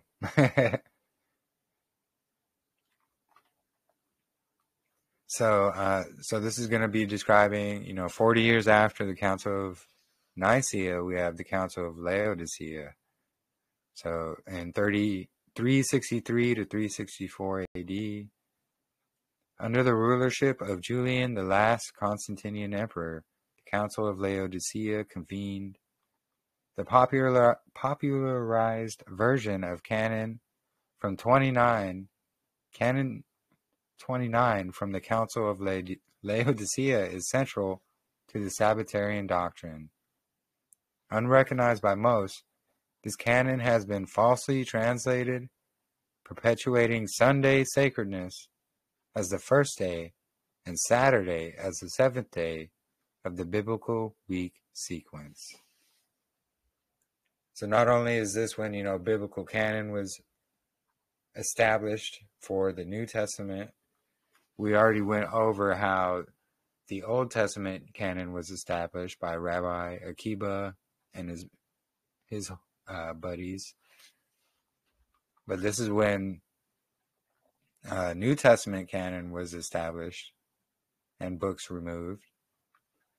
But so this is what he's talking about. So Christians shall not Judaize and be idle on the Saturday, but shall work on that day.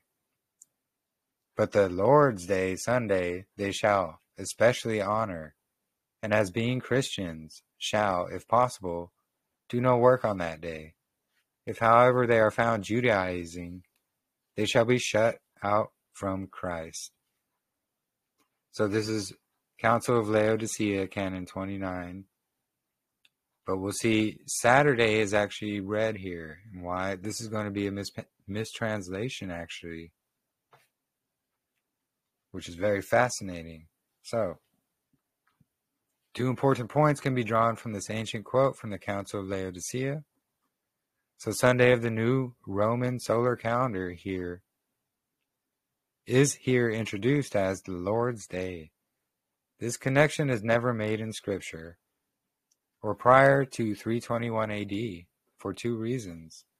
The earliest Roman cycling planetary week was 8 days in length.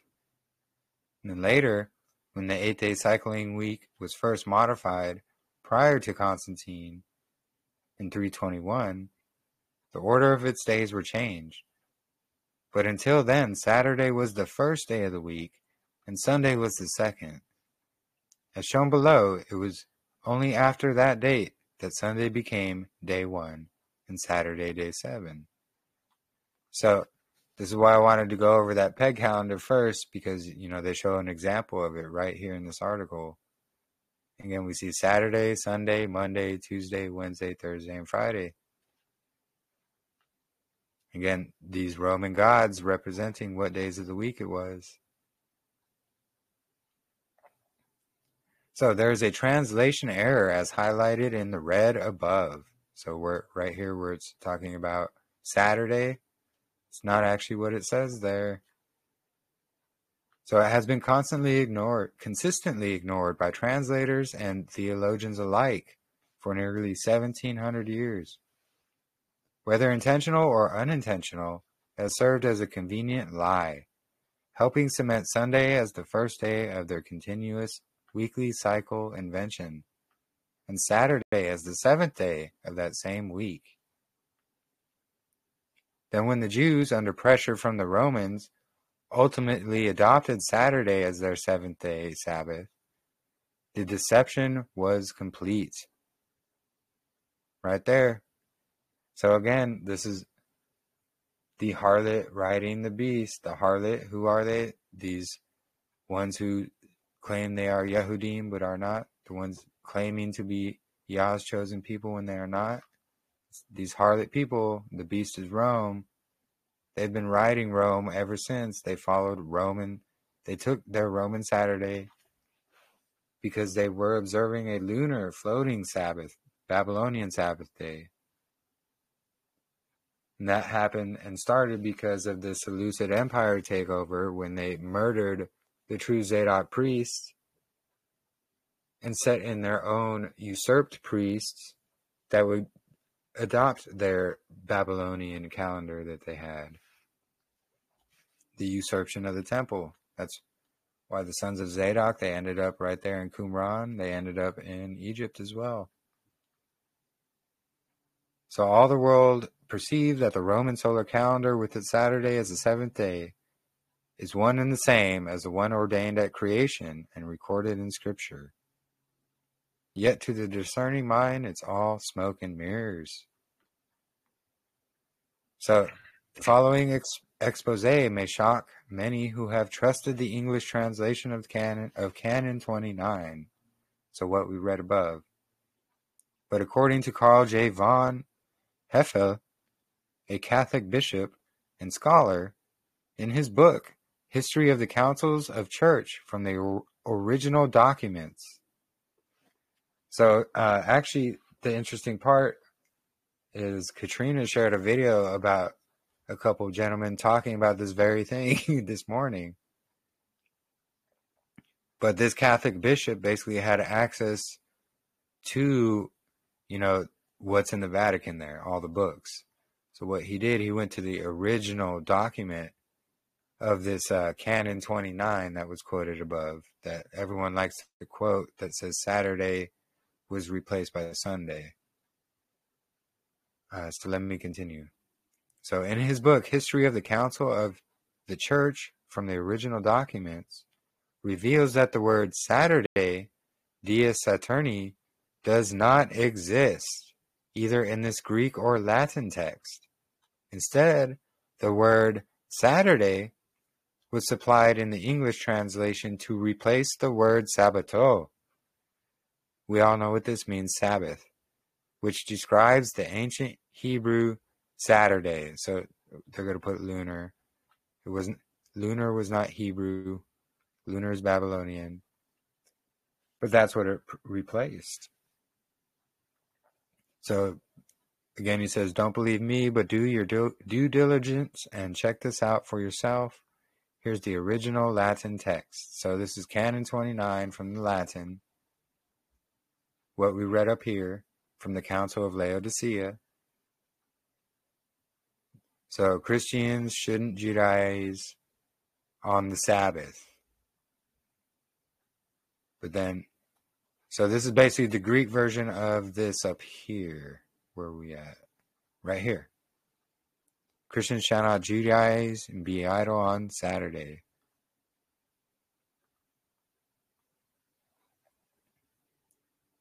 So as we can see, it's not talking about what Saturday would be called in Rome, which is, what is it here? Dies Saturni. Instead, we see Sabbato, Sabbath, like Sabbath day. And then talking about the venerable day of Christ in here somewhere, making it Sunday. So when the Julian calendar was being enforced upon the early believers for religious purposes, absolutely no one confused the word Dies Saturni with Sabbato. Everyone then recognized these two terms as unique names for the two separate days, as found on two distinctly different time-measuring calendar models. It is only as this evidence from history has been forgotten and overwritten during the translation with the pretext of the theory of Saturday's sacredness being changed to Sunday, that Saturday has been assumed to be the seventh-day Sabbath of Scripture. So this is partially due to the fact that the planetary week was adopted in 358 by the Yahudim in conformity with the demands of their Roman Constantinian captors. Coupled with this, the promotion of the entire Roman calendar model throughout the land shows why all the world has now followed the beast into a fraudulent pagan worship rhythm, wholly unaware of its origin. How crafty was this? I agree absolutely. So I think this is a book, Rest Days by Hutton Webster. So these eventually led Jewish rabbis to call Saturn Shabbati, the star of the Sabbath. It was not until the 4th century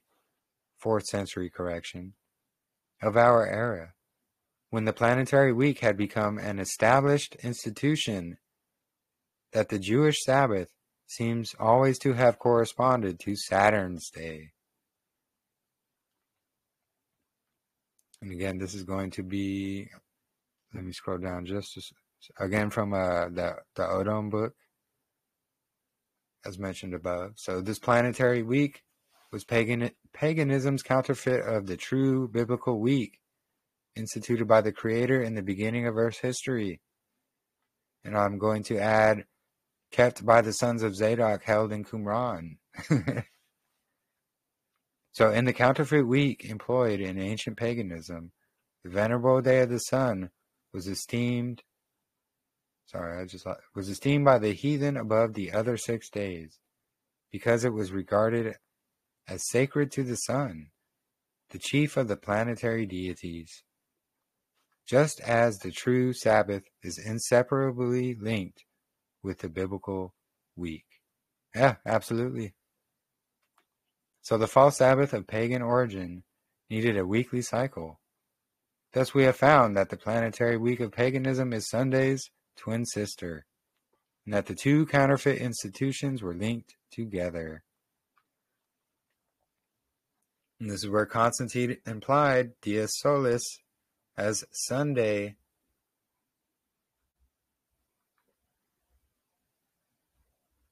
So I shared the link to this article if you would like to read furthermore into it. I just wanted to go over a couple of these quick sections just to, kind of solidify what we were going over. With Saturday was not the 7th day of the week always. There was several different calendars going on at the time of Messiah. And the Pharisees' calendar and Messiah's calendar, which was the Zadok calendar, happened to basically coincide on the year of his death, burial, and resurrection.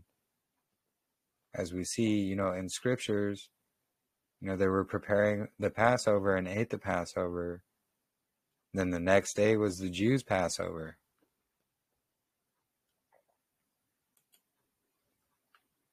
So here, let me share this link as well. So this is going to go into more of the 8-day week.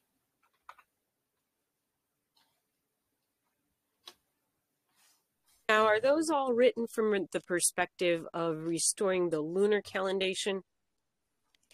Yeah, on that particular article, they're for the lunar Sabbath. I'm Right. not agreeing. We don't agree with that. It's just the information about the calendar. Right. The people who did their homework found what was going on.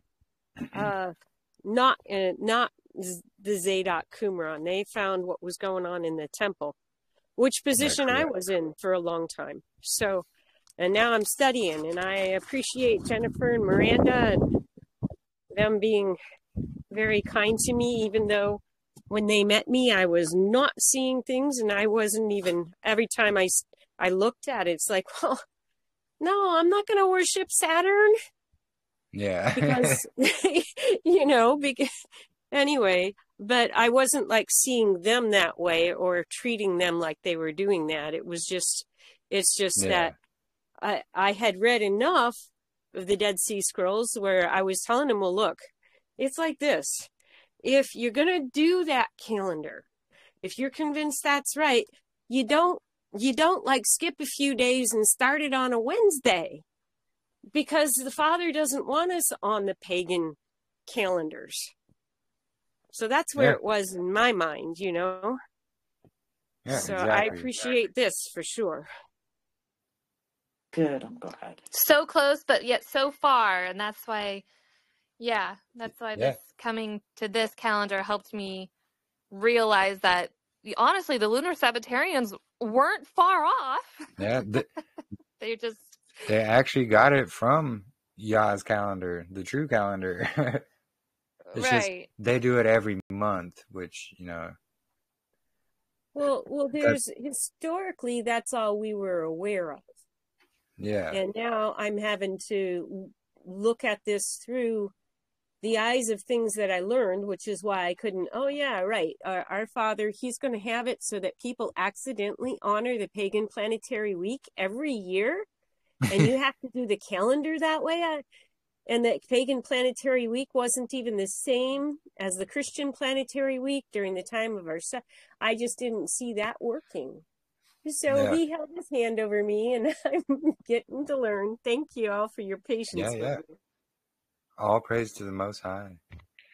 It's actually very interesting because as soon as you mention anything about Saturday not being the true Shabbat all the time, people are so used to the lunar Shabbat that they automatically put you in that box right off the bat. They don't want to listen to you because they know that the moon is wrong.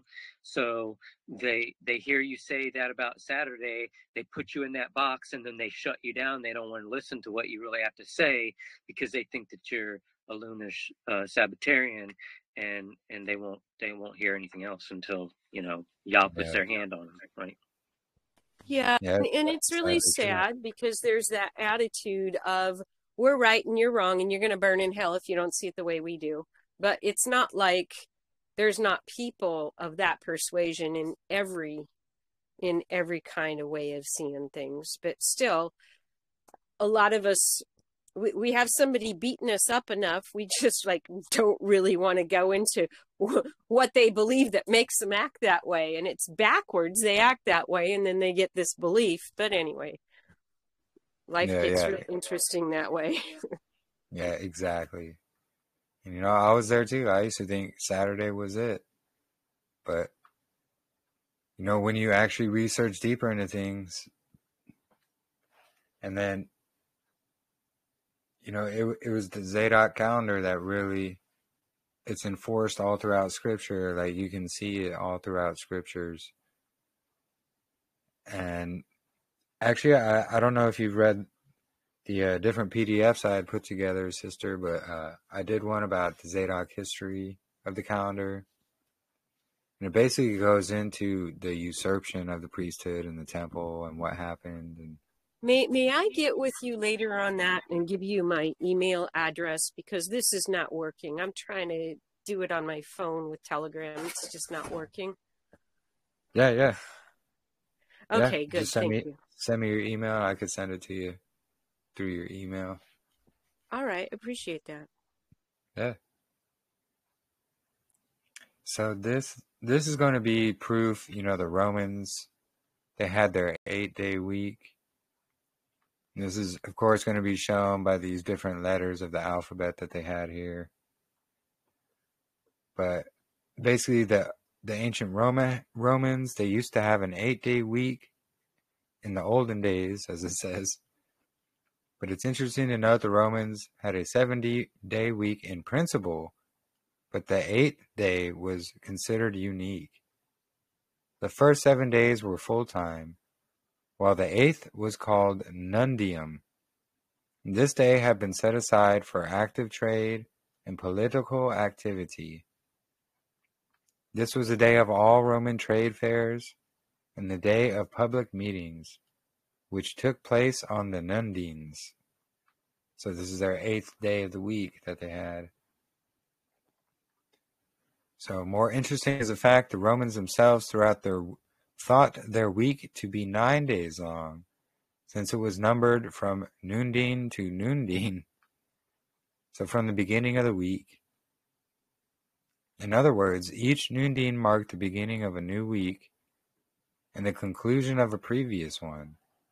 It's also interesting to note that there were no titles for the days of the week in ancient Rome, but a numbering system simply identified them.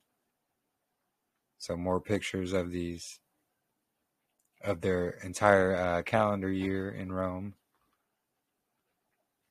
But a 10-month year consisting of 38 weeks, 304 days, was the norm for the Romans. So again, this is just going on showing how they had an 8-day week.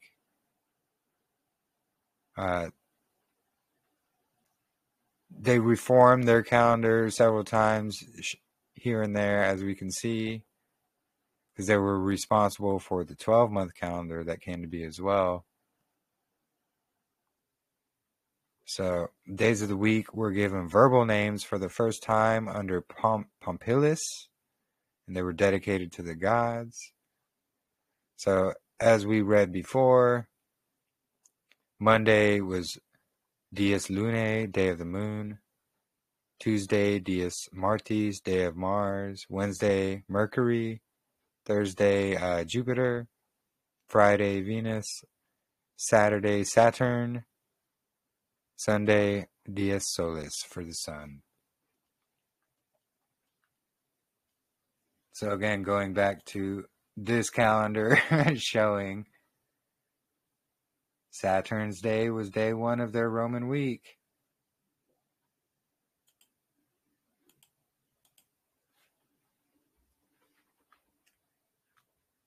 Just more proof of Yahuwah's true calendar. The real proof is the sons of Zadok who were charged to keep this. We could find this all throughout the scriptures and the Dead Sea Scrolls. And when I say the scriptures, I'm also including Enoch and Jubilees, because I 100% believe those are scriptures. So, let's see. There's something I wanted to, so the other stuff I wanted to get into as well is going to be basically cymatics and sonoluminescence, what the stars are, and so forth. Let me close some of these tabs so we can get some more, so it's not taking up my speed.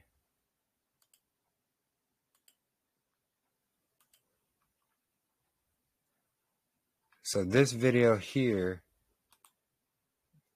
let me share it as well in the chat.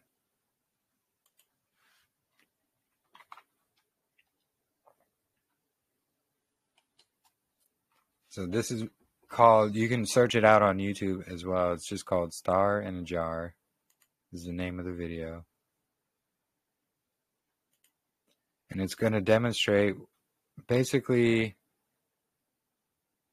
what cymatics do, which is sound waves and frequencies and so forth. But let me just make sure it's sharing with the system audio here. Here we go. So I'll mute my mic and I'll go ahead and play the video.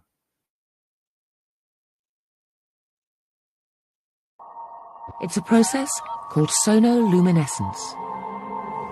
The first time I saw sonoluminescence was in a darkened room. I was transfixed to look at this spherical flask of fluid. And you look into the center, and in the center see a glowing blue-purple light, which could be seen with the unaided eye. It looked like a star in the heavens.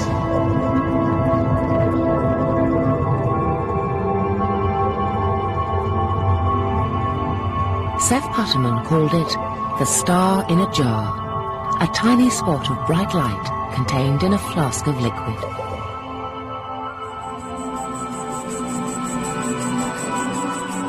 This star in a jar is made when a sound wave is passed through a small bubble inside a flask of liquid. And this sound wave makes the bubble do something remarkable. First it expands, then it collapses. And this collapse happens so violently that vapor molecules trapped inside the bubble slam together and heat up so much that the bubble gives off an incredible burst of heat and light, several thousand times a second, giving the appearance of a star.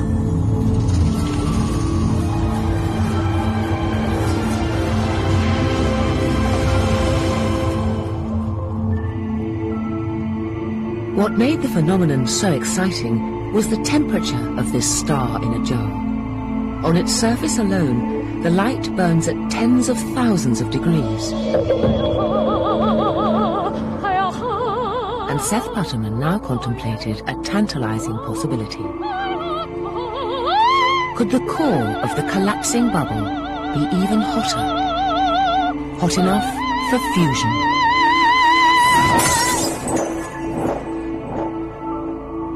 One of the mysteries of sonoluminescence is to determine exactly how hot the interior of the bubble gets. In the sun, the interior can be millions of degrees, hot enough to cause fusion. And the thought crossed my mind that perhaps inside the collapsing bubble, the interior of the bubble might also get hot enough to cause fusion.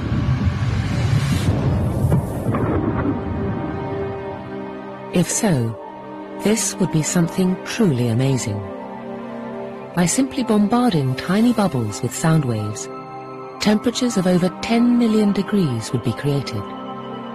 And nuclear fusion, the same reaction that powers the sun, would be happening almost effortlessly here on Earth.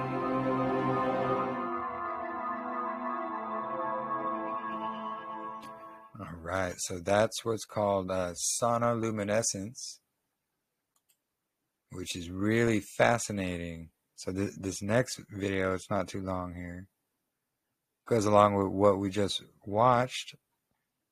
So this is going to show what a star looks like with, what is it? It's called the Nikon P1000. So real star, Nikon P1000. So this is, he's showing you, he's taking it from, looks like inside his house. And you can do this if you have one of these cameras. They're pretty pricey. But look what we have here. It's sonoluminescence. Exactly what we just saw. Sonoluminescence is cymatics. It's the angels singing to Yahuah in the waters above, which is causing this.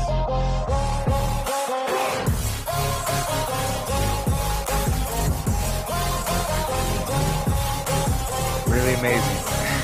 Really amazing stuff. This next one. This is just going to go a little demonstration of cymatics as well. Basically what he does here is he pours salt on a metal plate And what this is, it's like a speaker, basically. And it's going to transmit the frequencies. Here, let me just show you.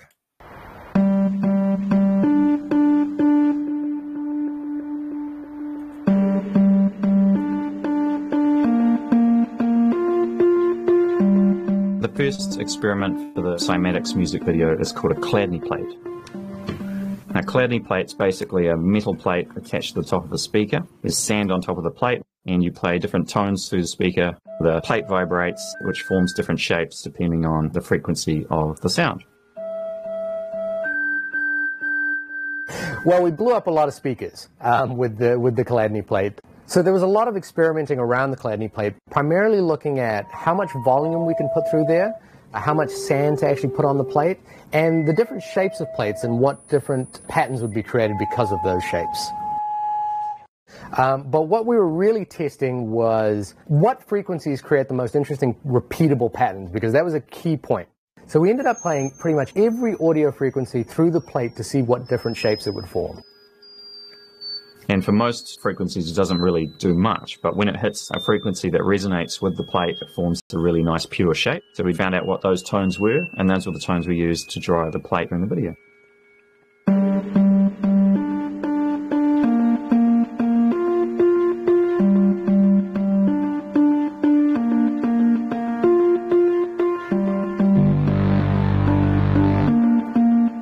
Pretty fascinating stuff.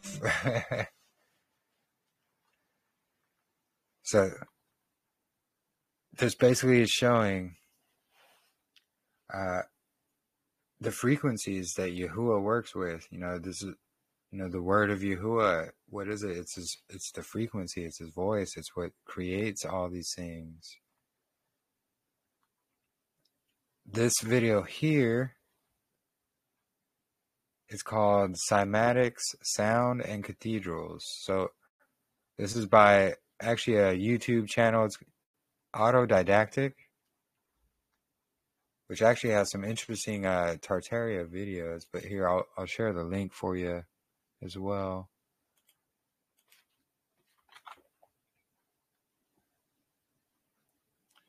So this video, it's about 15 minutes long,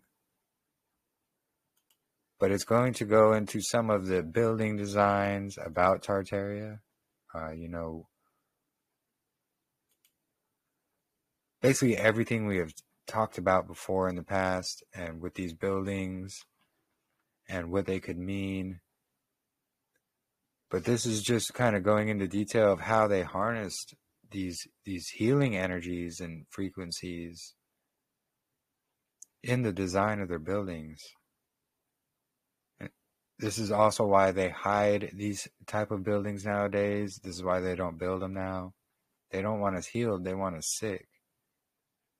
But this video is about 15 minutes. I have it on 1.2 speed, so it might be about 10 or 12 minutes. But let me pause and then, or let me mute, and then we'll go ahead and watch it.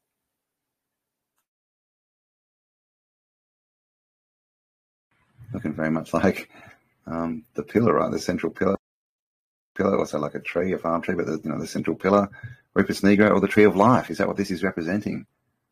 And of course, this is all geometry, and geometry, all shapes give off a field, like an electromagnetic field, right? So, good geometry gives off good fields, right? And all this brutalism that we see, all these boxes, it's brutal. It gives off bad fields, and that's why people get unhealthy and sick, is we're all living in boxes.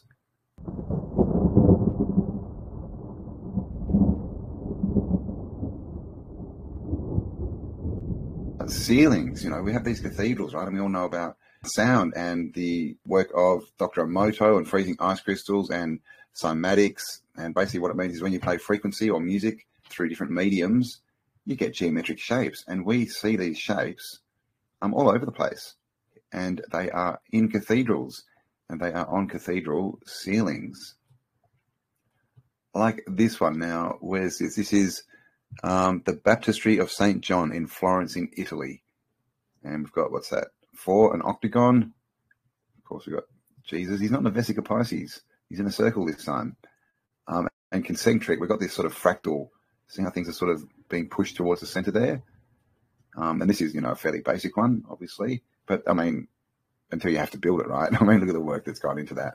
This is from the Basilica de la Sagrada Familia, the one that is in Barcelona. They've been building it for like 200 years or something. I think Gaudi who started it? And look at this. I mean, this is just like, what? Look at this stuff. Just cymatic patterns everywhere built into bigger cymatic patterns. And this is what we say, right? These cathedrals, all about sound, with their organs and things and their choirs.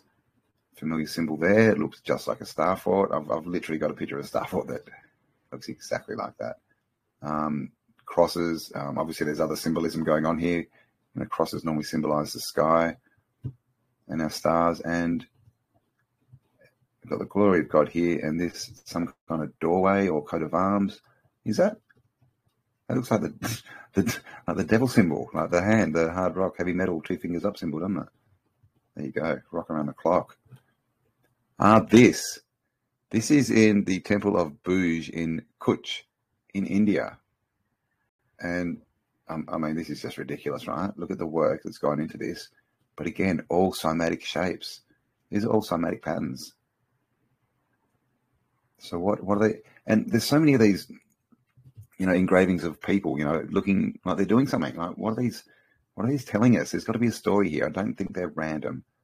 But just, I mean, the intricacy and work that goes into these ceilings is just insane. Here's another one we've all probably seen, a cymatic that looks like this, and of course Star Fort's very similar.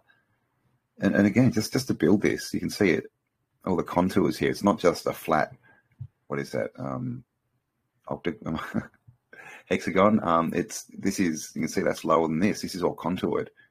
So that's not easy to make and come out with a perfect circle, right? And these are all on different levels and going up and down. And then, of course, in the stained glass window all around it, again, more cymatic patterns. And some of these patterns are also, eerily similar to electromagnetic symbolism that they use in electrics and things like ohm signs and all that kind of stuff. Here's some more. Got the angels, the 4 angels, all right, around the round flat earth. Mount Meru in the middle. Inlands, maybe Hyperborea, outlands. And this, we see this design on the top of all the buildings. If that was the outside, it'd be the same thing, the dome, with the spire and pillars or angels around the outside, or 4 smaller domes sometimes. This one's made out of brick. Imagine having to make this. Where would you start? Just the maths and the engineering that would have to go into getting all these bricks cut the exact right size, angles and everything, and then to get them all in there perfectly. And this webbing of whatever this stuff is, probably geopolymer, pretty amazing. And then just there, these cymatic sort of symbol flat. They look a lot like the watches too, don't they? From that we see on the Sumerian, the Sumerian carvings and glyphs, which is interesting, right? Because we're told they're the watches, right? And they wear watches. It's very, very interesting.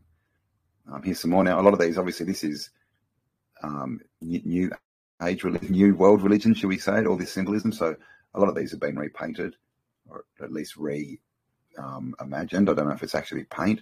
These stories we get of, Michelangelo lying on his back for years to paint the Sistine Chapel. It doesn't seem very likely, really, does it? And there's big questions about all the artists, really, when you look into it, all the Renaissance artists. I mean, look at this stuff. I mean, we don't even imagine this stuff today. And we know we don't, because people get in these buildings and they're like, oh my God. And yep, there he is, right on the ceiling. So just crazy. So again, these are all cathedrals. There you go. Nice classic cymatic pattern. Next to the, of course, stained glass windows with their cymatic patterns up the top. Almost looks like there's sound being funneled up into this, doesn't it? And we don't know where the organ is. It could all be connected, but basically pumping out good vibrations, I think. And does this, is probably just a symbol of the type of cymatic. I mean, they could probably read these in the old world. They probably look at that and go, oh, that's wellness, or whatever, right? Because every frequency has a shape and a color, and it does a certain thing. I mean, look at this. This is Morelia Cathedral in Mexico. And talk about going overboard. And this place is, and again, it's the same, right? Same patterns that we saw in Europe. We've got in Mexico, these same design patterns, logos, cymatics, whatever you want to call them. Always the same. Is that the fleur-de-lis? Fleur-de-lis everywhere. More cymatic ceilings, and of course, cymatic windows over here. And you can see it's a repeating pattern too of this same cymatic. So, I mean, this could even be some kind of, wiring or whatever, some kind of cable connections to connect it all electrically, who knows? Because you see it everywhere, don't you? This kind of, doesn't seem necessary, it's just sort of facading, but pretty insane. And just stained glass everywhere, right? To let the light in. Got to be enlightened. Looking very much like the pillar, right? The central pillar, also like a tree, a farm tree, but the central pillar, Rupus Negro, or the tree of life. Is that what this is representing? And of course, this is all geometry. And geometry, all shapes give off a field, like an electromagnetic field, right? So, good geometry gives off good fields, right? And all this brutalism that we see, all these boxes, it's brutal. It gives off bad fields. And that's why people get unhealthy and sick, is we're all living in boxes. That is not good for our energy bodies. This is Santa Maria del Vittoria in Rome, Italy. Again, pretty amazing. And these things are just everywhere. Cymatic ceilings. Oh, that's a colourful one. Looks like a game, doesn't it? I mean, look at that. Every ceiling's different. Well, these two are the same, but look at that. Different designs, right? Just, why not? If you can make it harder, make it harder. And look, we've got a monstrance here. Mini cathedral. Pipe organs. So this one's got all the kit. Again, just, St. Albans Cathedral in the UK. And you can see, this it wouldn't be that hard to inlay these bits with, retrofitted paintings. But it doesn't mean that they're the same age as this. Because this is on another scale to painting. More of those. Have we seen that one? Don't know. Is that the Flower of Life? Kind of. Not quite. This is St. Paul's Cathedral in London. And again, this is a cymatic shape in the middle here. I've definitely seen that one. And these are all musical notes as well as, vibrations, frequencies, intentions, colours. Because all is one, right? St. Peter's Basilica in the Vatican. And see how they've all got this similar design, haven't they? They've got their dome in the middle with this one's got 4 pillars. This one's got 4 angels. You can see here, these are angels in the corners.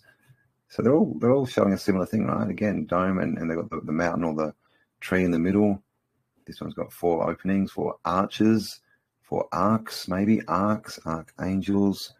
Again, dome in the middle, got the tree, the tree, and 4, 1, 2, 3, 4 arcs.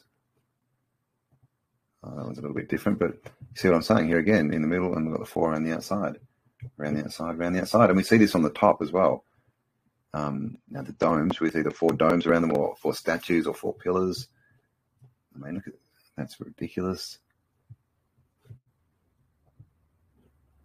So all cymatic shapes. And so I wonder if they tell you what, frequency, what this machine, right, this cathedral machine, what it was pumping out. This might tell you this is for, to cure depression or to gain wealth or who knows, right, to get rid of kidney stones. And so you go to the right cathedral, get that right frequency pumped in, just like a rife machine, right? Or like the tuning forks that we were talking with Eileen. And this cross, this is just everywhere, isn't it? This sort of cross, feature with the 2 on the outside, then a cross. Pretty interesting. There it is again. What's going on there? That looks, well, you can still see there's still cymatic patterns in here, right? See that sort of flower thing there? And there we go. That is the last one. But as you can see, all very similar. And these are from all over the place. This is from Germany, Cologne Cathedral. We all want to live a healthier, more natural life. And after the last few years, many of us are a little wary of doctors and their wares. So, in my opinion, it's a good idea to learn how to grow your own. That's right, grow your own medicinal plants. But how do you do that? Well, you do it with the complete natural pharmacy for your backyard. So pretty interesting information. And as you can see, this guy is actually all about the natural remedies as well. Pretty good information. I find it very fascinating.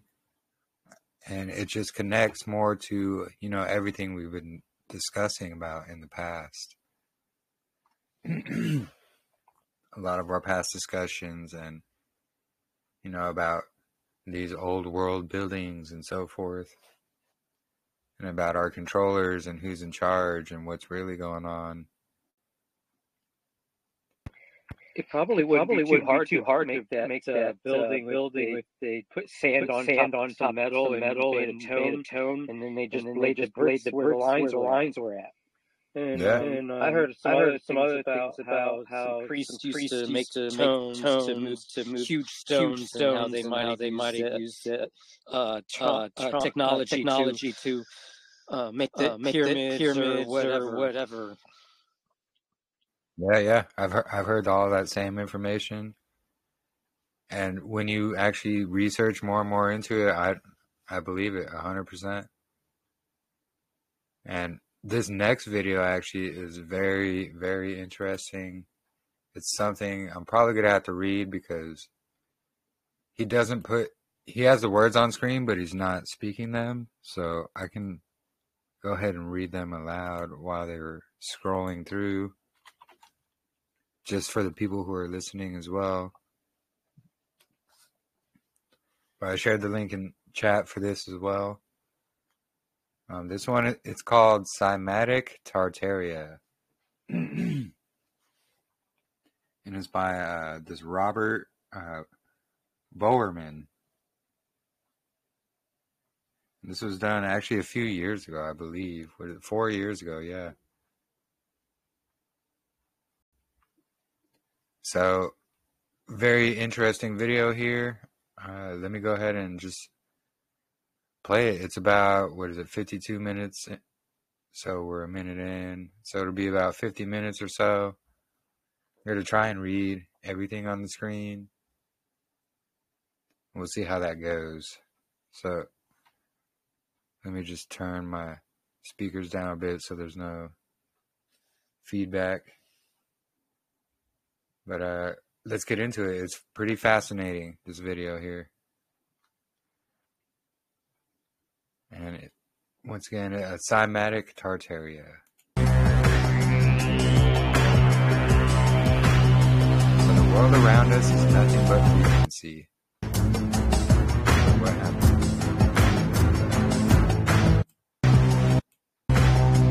Goodness, I don't know how that happened. Apologies. So it's 17 minutes here.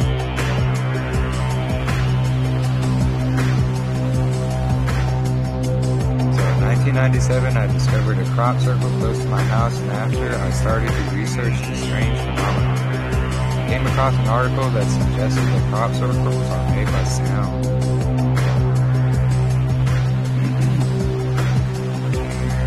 So from 2000 to 2005, I visited and researched all recorded crop circles in the Netherlands.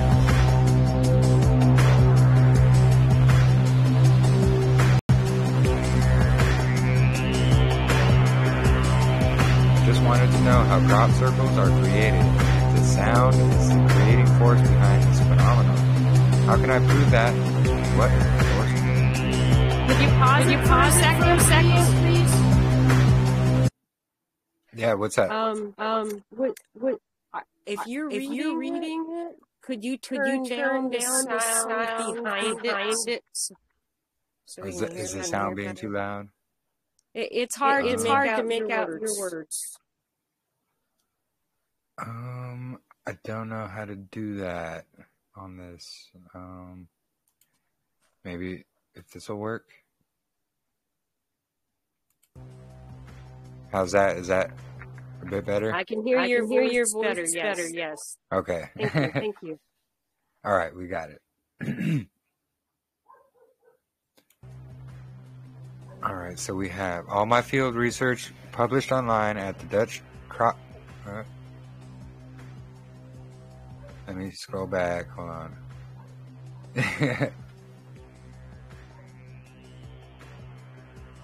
Let's see. All my field research was published online at the Dutch Crop Circle archive. The rest of my research was published in 2 books. Crop Circles, Gods and Their Secrets, and another one in Dutch. In 2005, I started to study and experimenting with cymatics, also known as water sound images. Cymatics take a shadow can and glue it on an old speaker, put water in the can, let it vibrate with a certain frequency or music. The result is a geometric pattern. Water plus sound equals image. Like this. So it's showing the different images up here. Or this.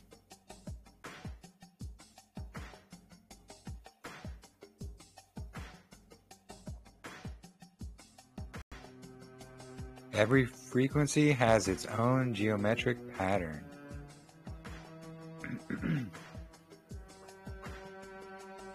And if crop circles are made by sound, as the article suggested, what frequency is needed to reproduce the same geometry as a water sound image? One of my first attempts to create the shape of the crop circle in water.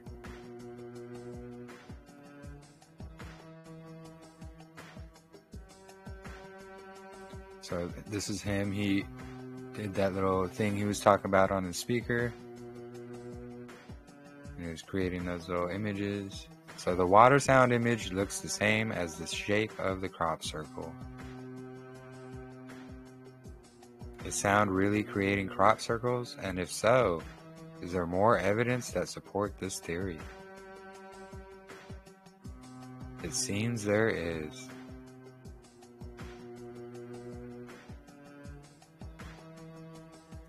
In some crop circles, you will find biophysical deviations. Research has shown that these deviations are caused by microwaves.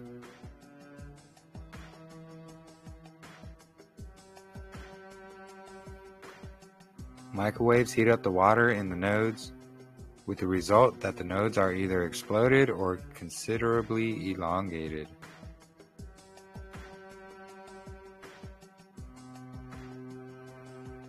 So here he's got the examples of the nodes that are exploded up here and the elongated ones down here. These are the control samples over here to show you what they should look like.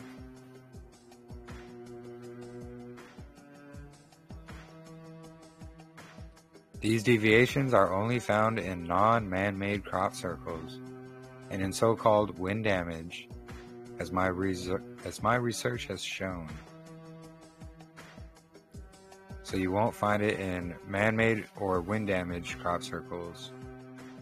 In fields with wind damage, these biophysical deviations are found on ley lines, the Earth's energy grid. Oh, I guess I was wrong in reading that. So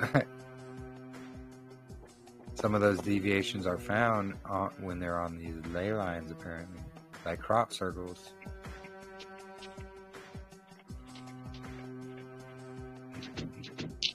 So here's a crop circle picture and then ley lines through it.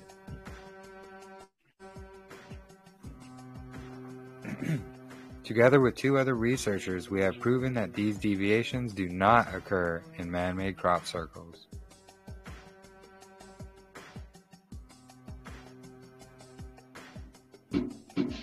Experimental study for reproduction of biological anomalies in crop circles. Microwaves are not audible, but they do vibrate at a high frequency, so 300 megahertz to 300 gigahertz.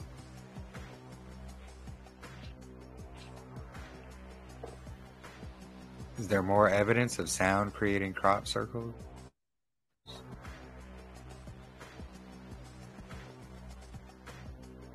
There is.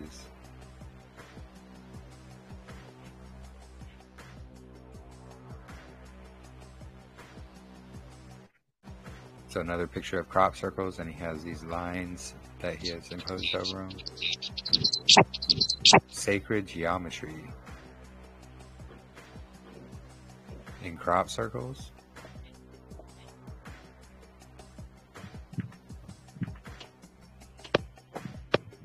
Again, more crop circles showing these sacred geometry, which is also the Fibonacci sequence. These crop circles also contain diatonic ratios, the same as the one you can find on a piano.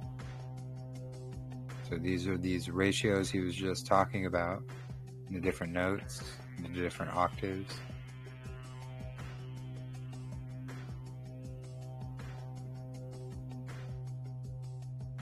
You get more diatonic ratios in the crop circles.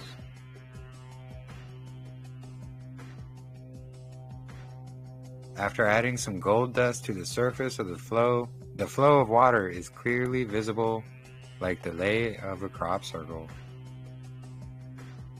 So again, he's showing some frequencies here. And this is, again, cymatics like we saw earlier. Think of this. If one single frequency can cause this amazing vortex-like flow in the water, like the lay inside of a crop circle, imagine the result of music. Vibration creates shape, and shape creates vibration. Now remember this.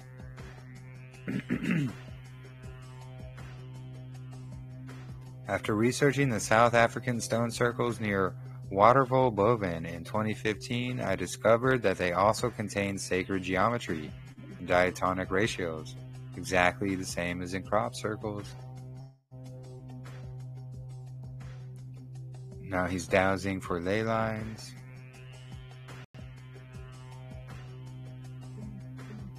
Music in stone circles.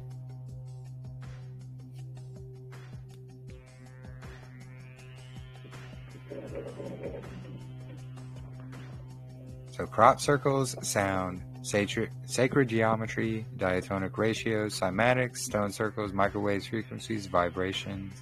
What's going on here? The world around us is nothing but frequency. So here we have 23 hertz.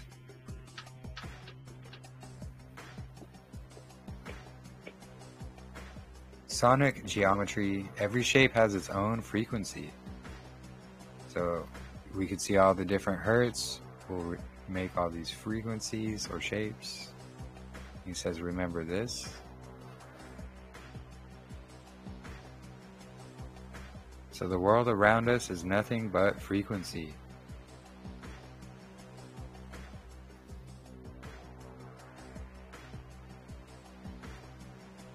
This is a lotus flower, I believe.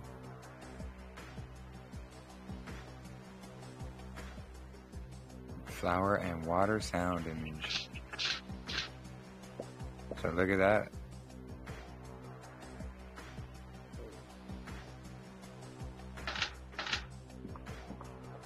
Another flower. We could see the geometry in there. Amazing.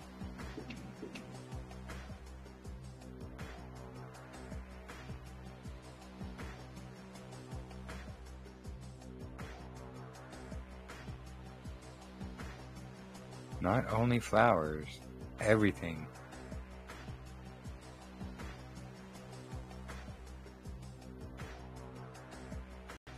Islamic geometry, that's what it said there. And again we see the cymatics, water sound image, 52 hertz.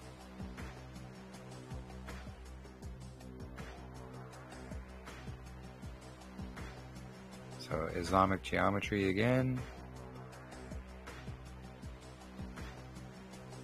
And then we have the cymatics laid over top of it. Pretty amazing how it just lines right up. Water sound image, 32 hertz.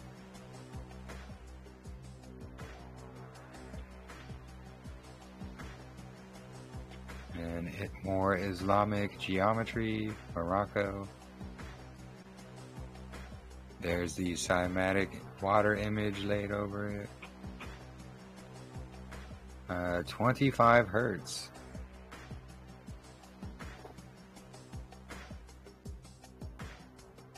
The world around us is nothing but frequency.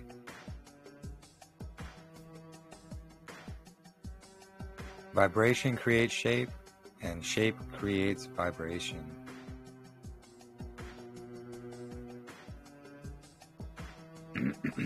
Remember this.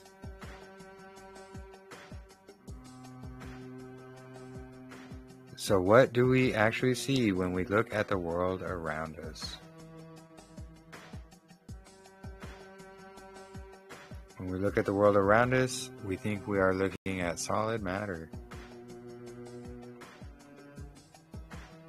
But in fact, we are looking at vibrational fields of electromagnetic information which our brain decodes into the world around us. The world around us is nothing but frequency. So this is 30 hertz here.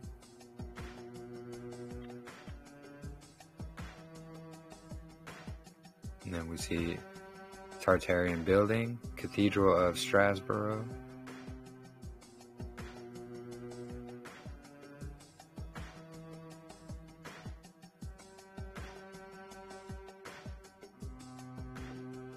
So 30 hertz sound image, cymatics.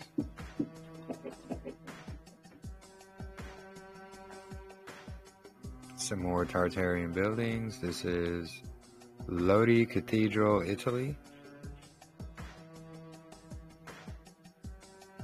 Some more cymatics water images laid over it. Matches right up.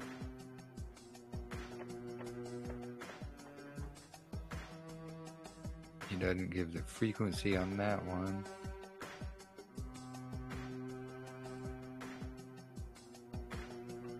In his excellent DVD Stairway to Heaven and brilliant book Secrets in the Fields, best-selling author and researcher Freddie Silva did a lot of research exploring the origin of crop circles and their relationship to sacred sites.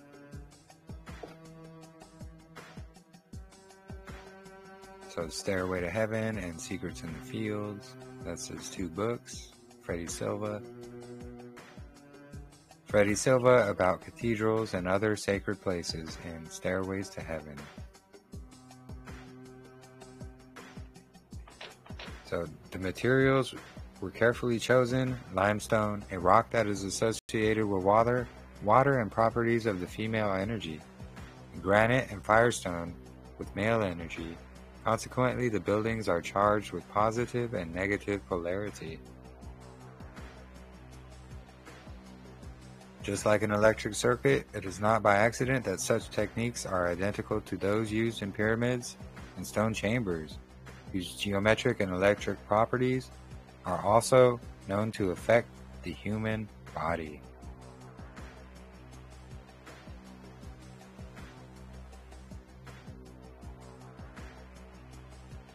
Since the human brain is electromagnetic, any excitation by surrounding vibration can facilitate the mind towards altered states of awareness. And you wonder about the 5G and all that. They know about this. Altered states of awareness?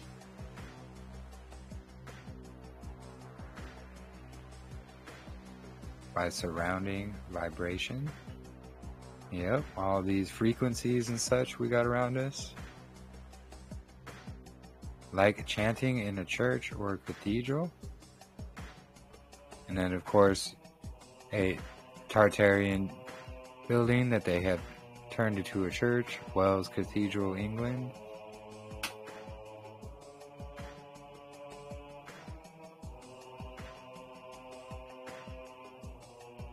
St. Mary's Cathedral, Australia.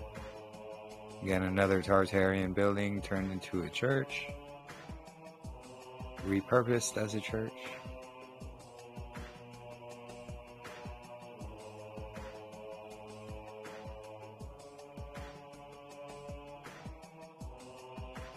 I think that's that same building.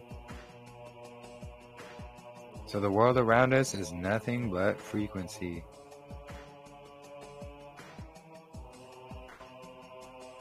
"31 hertz.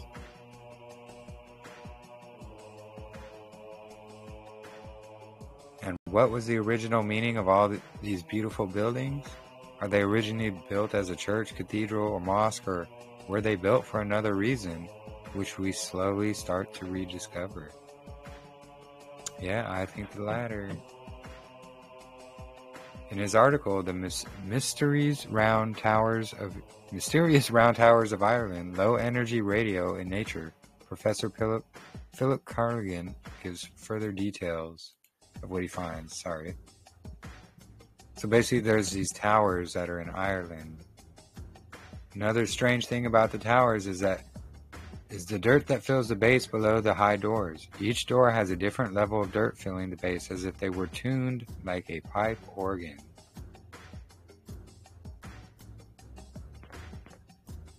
So these towers that they're finding, so this is Deventer, the Netherlands.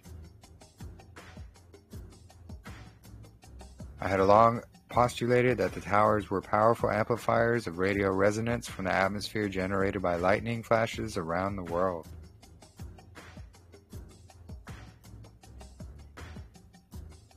So he's saying these round towers found in Ireland, like right here, they're tuned basically. So round towers prove to be powerful amplifiers in the alpha brain wave region. 2 to 24 hertz in the electrical anesthesia region, 1000 to 3000 hertz in the electronic induction heating region, 5000 to 1000 kilohertz. So Lusk Church and Round Tower, again in Ireland. It's fascinating that just above the surface of the ground, about 2 to 4 feet up, there is a null of atmospheric frequencies that get stronger and stronger until at 9 to 15 feet above the surface, they're extremely strong. Pretty interesting.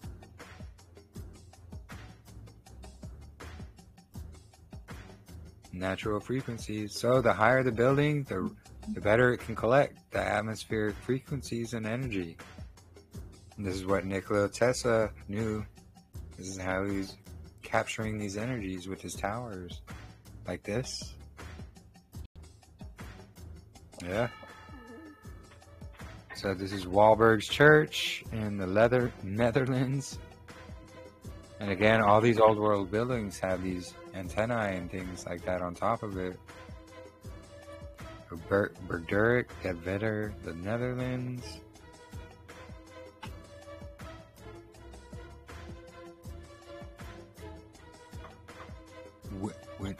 Again, the Netherlands. Are these buildings huge antennas for receiving and transmitting atmospheric energy?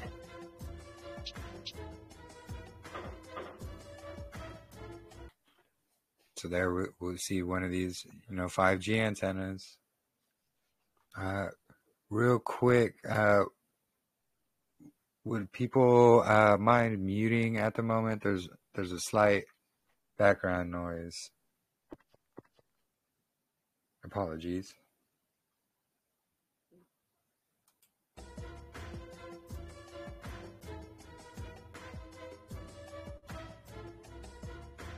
And here we go. So a cathedral in Germany. Again, super tall structure collecting these high atmospheric frequencies. And what about all those so-called ornaments? Are they really just for decoration, or do they serve another purpose? Yeah, I believe they collect the energy. They had free energy. So again, a church in Netherlands.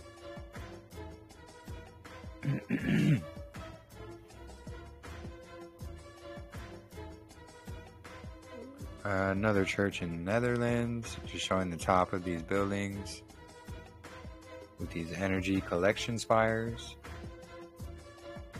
And look at that. Another one in the Netherlands.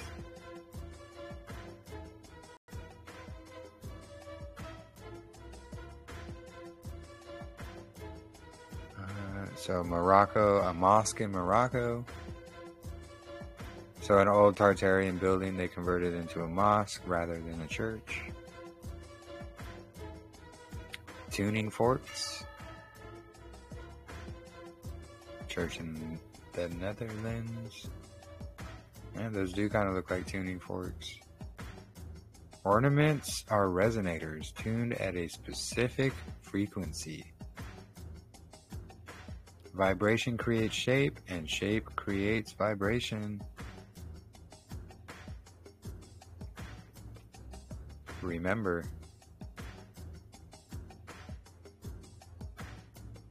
Hence, since our history is a hoax, who were the original architects of these magnificent structures, and how did they get the knowledge to build these?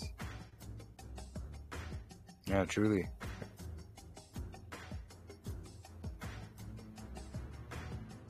And for what purpose?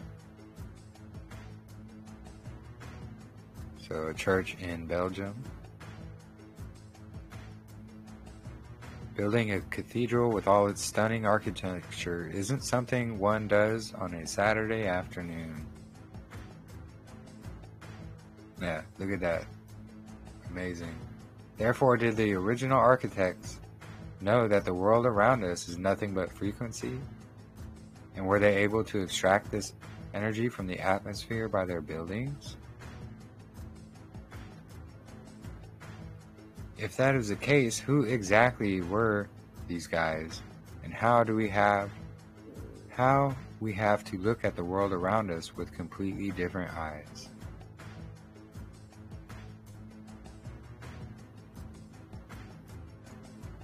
So Freddie Silva quote, "The materials were carefully chosen, consequently the buildings are charged with positive and negative polarity, just like an electrical circuit." It's fascinating that just above the surface of the ground, about 2 to 4 feet up, there is a null of atmospheric frequencies that gets stronger and stronger until at 9 to 15 feet above the surface, they are extremely strong. The world around us is nothing but frequency.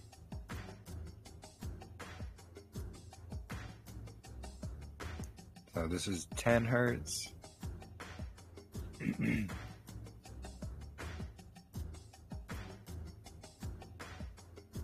The original architects of all these breathtaking buildings were the people of the lost civilization of Tartaria. So a cathedral in Moscow there in the background.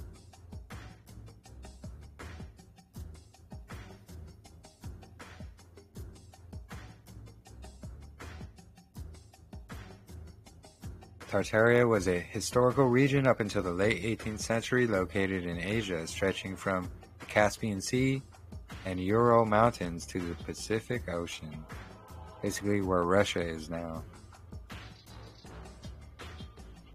And that's a map of Tartaria there in the background. It's probably hard to see. It is for me. But between 1800 and 1850, Tartaria was erased completely from our history by global disasters and mud floods.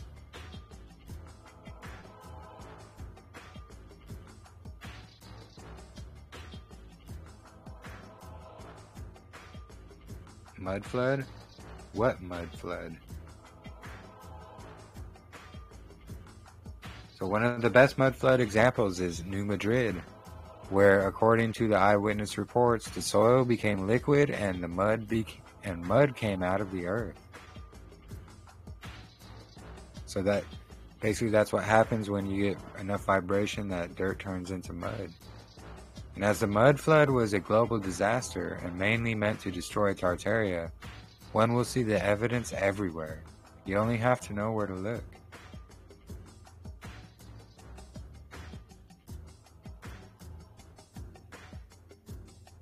For example, do you really think people build their houses in the ground?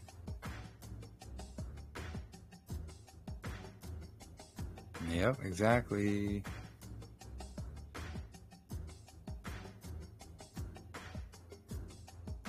No, they didn't.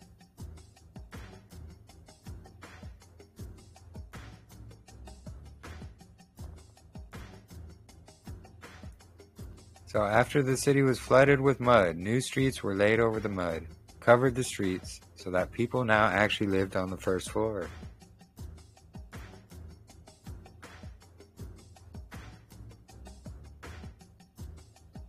This might sound strange, but look around and you will find this kind of evidence in every city worldwide.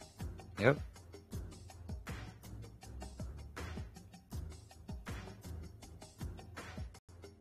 What is now called the basement used to be the ground floor.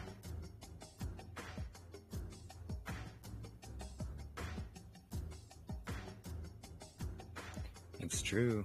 This seems like an ordinary country house, but if we Photoshop the basement, the proportions fit much better. So it's a house in the Netherlands, and they basically Photoshopped the ground floor of what this house should technically look like, had it not been mud flooded and buried. The evidence is really overwhelming and can be found everywhere. However, the big question is, how does a mud flood or mud volcano arise? I think it has to do with the flood as well.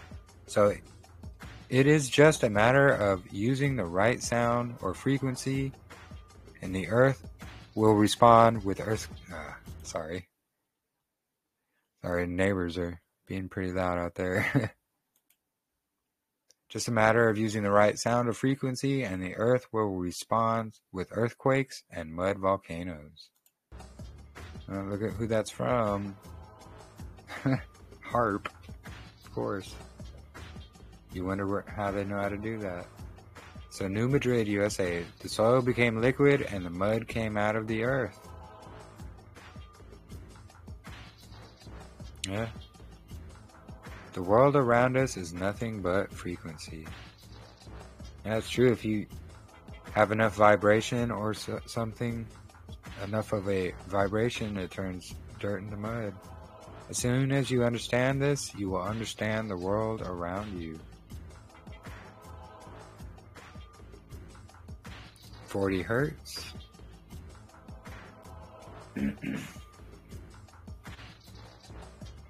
world around us is nothing but vibrational fields of the electromagnetic information which our brain decodes into a solid world. With the right frequency, one can create mud floods and earthquakes, but also heal people or grow food. Yep.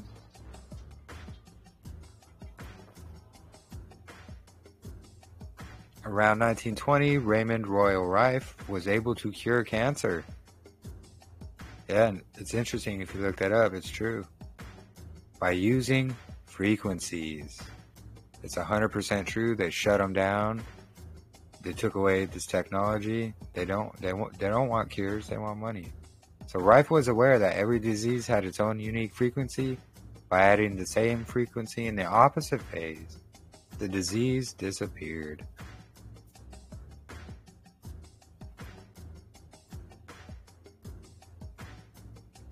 So disease frequency at the top plus frequency in the opposite phase right there on the bottom equals no disease. So it would cancel each other out.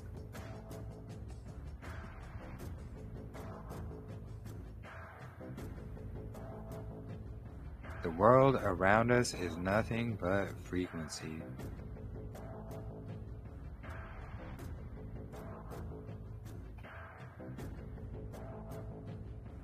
.26 hertz.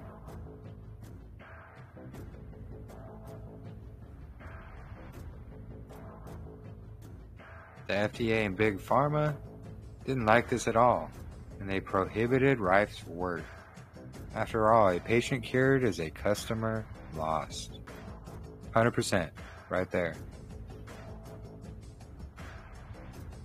Besides curing diseases with frequencies, like Rife did, it's also possible to use atmospheric frequencies to grow food.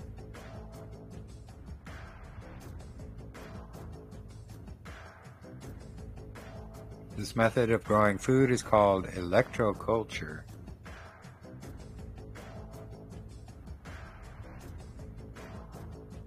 Around 1920, Justin Christoffel experimented with electroculture with amazing results. Electroculture means growing food by using atmospheric frequencies.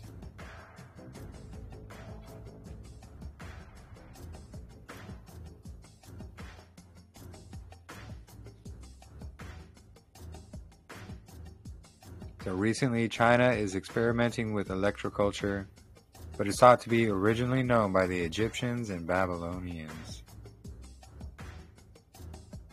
Interesting.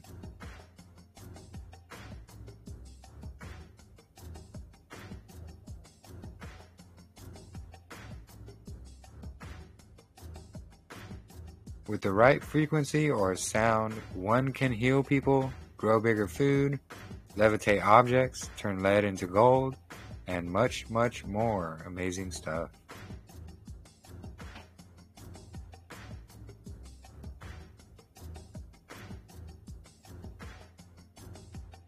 Presumably, this knowledge was already known to the people of Tartaria.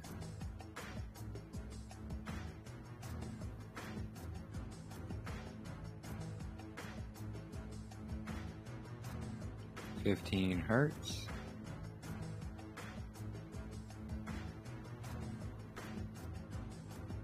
The buildings of Tartaria, which we now call church, cathedral, mosque, were intended to capture atmospheric frequencies.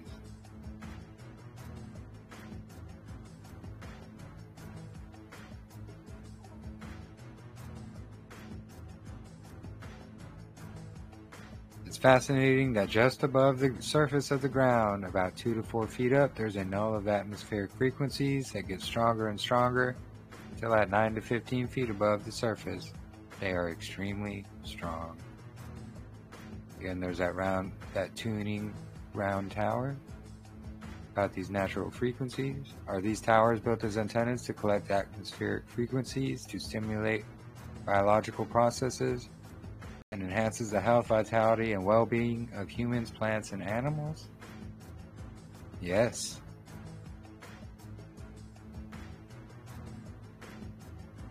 It seems that we have to look into that direction if we want to understand the architecture of the lost civilization of Tartaria.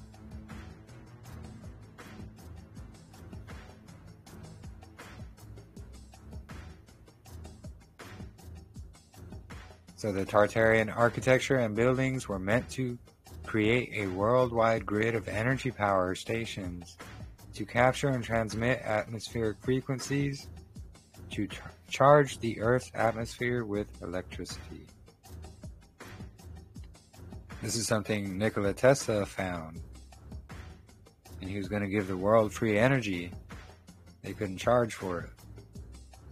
So the more electricity and CO2 in the Earth's atmosphere, the bigger plants, animals, and humans grow, with high resistance against stress, no pain, no degenerative diseases, and no harmful microorganisms. Amazing. Electricity means electric city.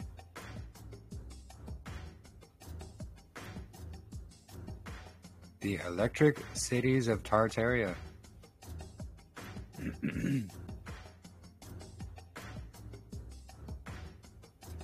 Build for the well-being of humans, animals, and plants. Until it was all destroyed by an invading force of parasites, through mud floods, global disasters, and many, many more wars which continue to this day. And with a reason. Yep. Do you really think people want war, misery, and manslaughter every single day of the year?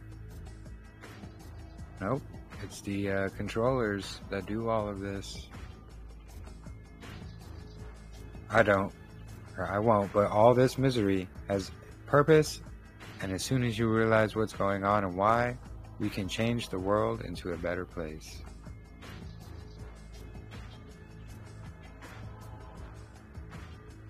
The world around us is nothing but frequency, so is fear and frustration.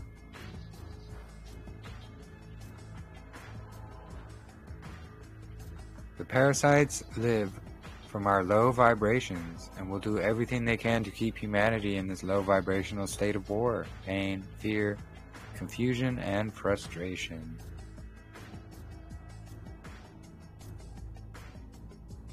Fear and anxiety are low vibrations, and people in a low vibrational state are easy to control and manipulate. Yep.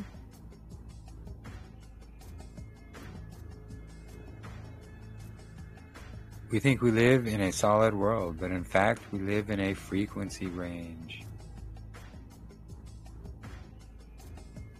44 hertz. A frequency range which is hijacked by parasites to keep humanity enslaved in its low vibrational state. Yep, those parasites are the synagogue of Hasatan. And this hijacked frequency range, we only can observe 5% of all that is. We only use 5% of our brain capacity and only 5% of our DNA because of these low frequency ranges. In other words, we are for 95% offline. Disconnected from the source we come from, Yahuah, and as soon as we realize how and why this game is played, it's game over for the controlling parasites. Yep. This guy knows.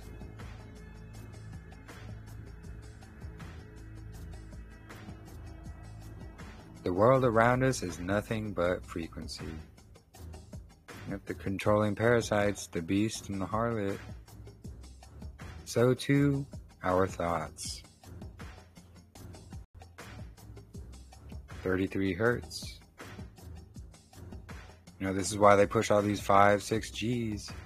So changing thoughts and changing the frequencies. Changing a frequency equals changing an image. Boom. There it is.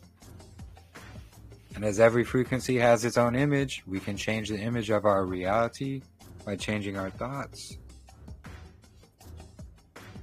Some of this I wouldn't necessarily agree with,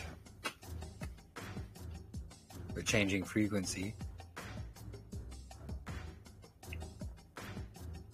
24 hertz.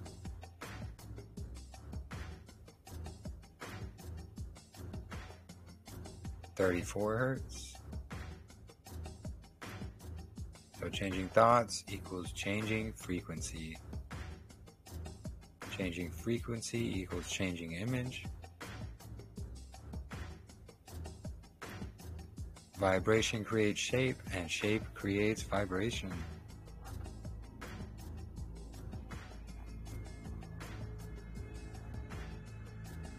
$31 hertz.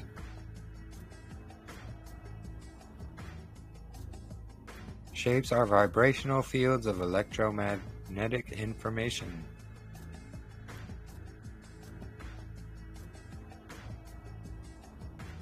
Then we have a Tartarian building window.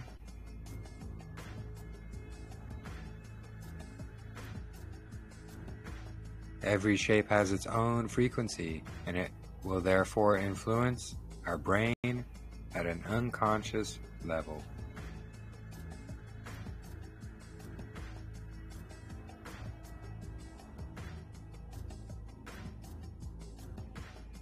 And there are a lot of shapes, images, logos, emblems, geometry, numbers, and information around us.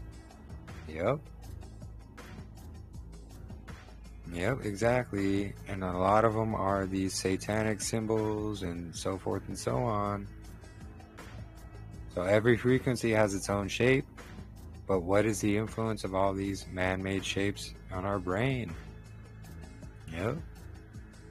Man-made shapes influenced by Hasatan, or the shapes in nature.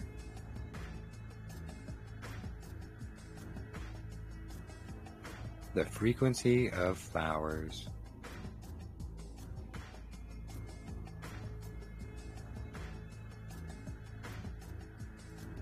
Or the shapes and geometry of the Tartarian buildings.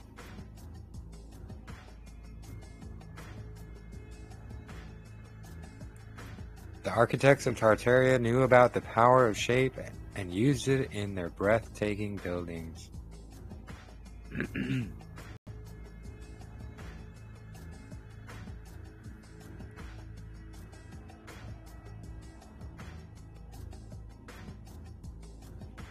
By building in the right place, with the right materials, shapes, and geometry, you can actually create a giant resonator of electromagnetic information.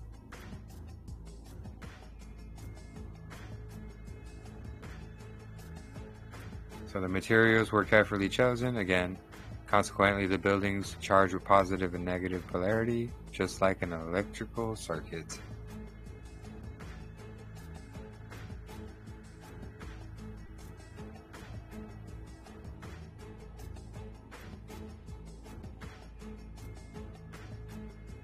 Long postulated that the towers were powerful amplifiers of radio resonance from the atmosphere generated by lightning flashes around the world.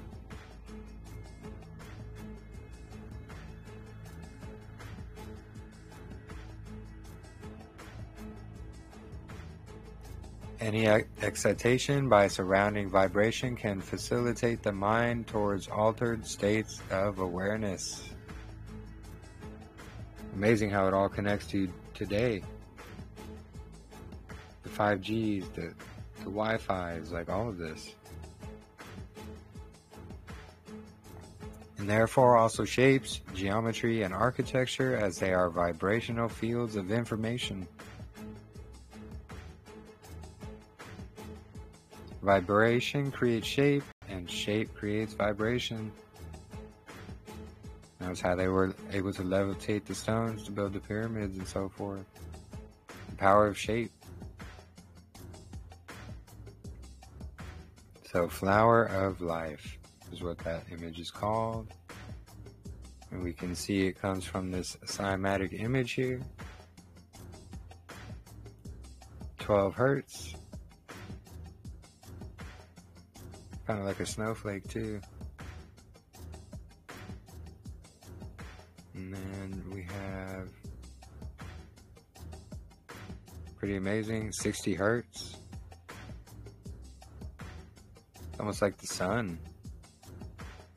The world around us is nothing but vibrational fields of electromagnetic information. And look at the shape we got here. This is the synagogue of Hasatan's favorite shape.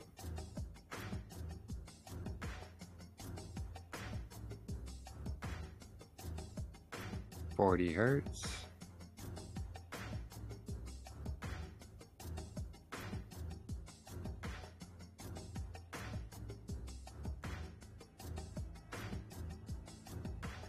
We do not live in a solid world, we live in a frequency range.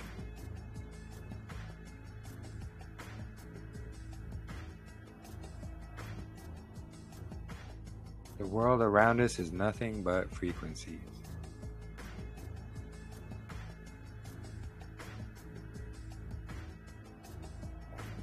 If you want to find the secrets of the universe, think in terms of energy, frequency, and vibration. Nikola Tesla. It's a quote from him. 46 hertz.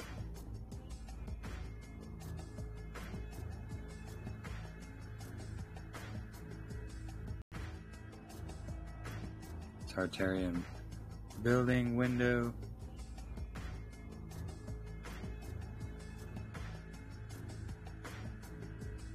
The architects of Tartaria knew about the creating forces of sound, geometry, and the vibration, and used this ancient knowledge in their breathtaking buildings.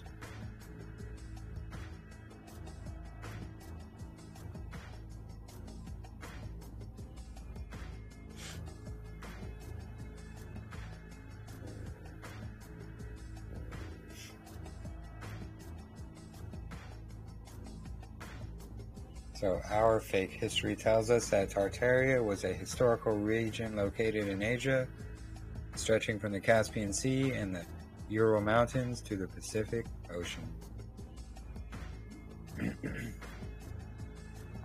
Map of Tartaria.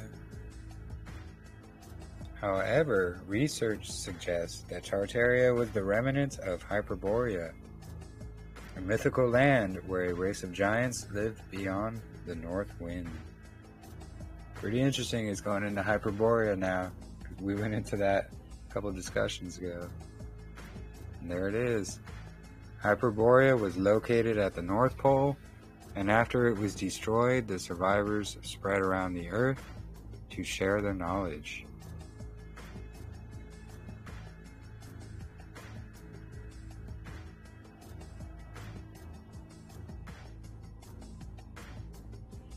I don't know if it was destroyed though.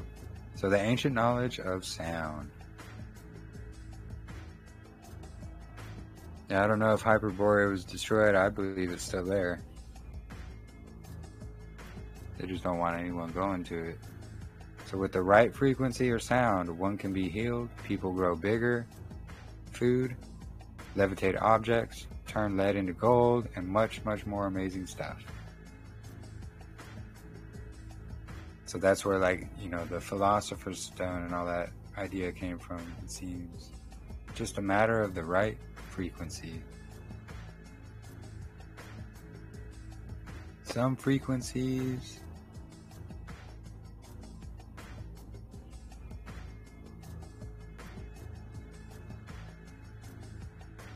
pretty amazing. Almost like looking at the stars from a P1000. Every frequency has its own image. 22 hertz water sound image.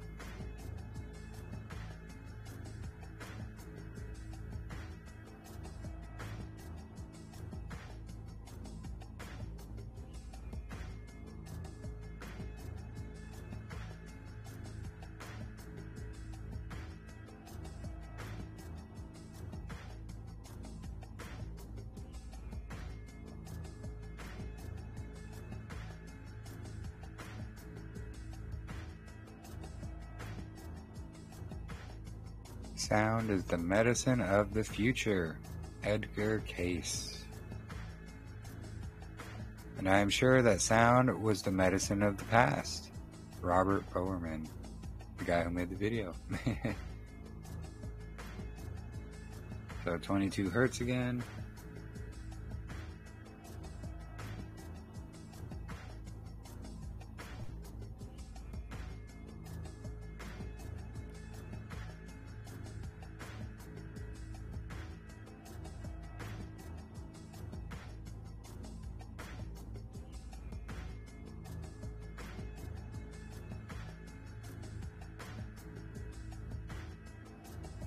Pretty amazing.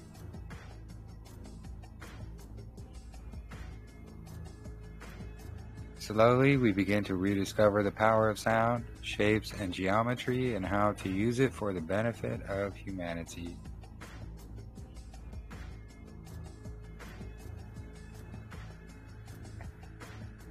The Tartarian architecture and buildings were meant to create a worldwide grid of energy power stations to collect and transmit atmospheric energy and frequencies for the well-being of humans, animals, and plants. I would agree. Tartaria, a lost civilization based on sound.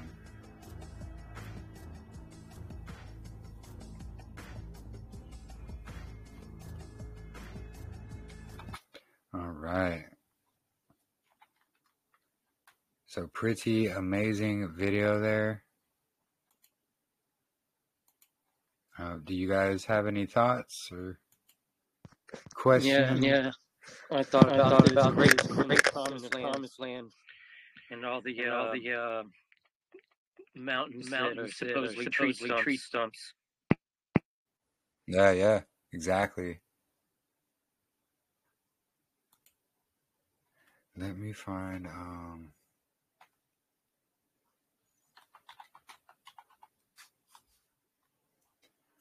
oops, didn't mean that one.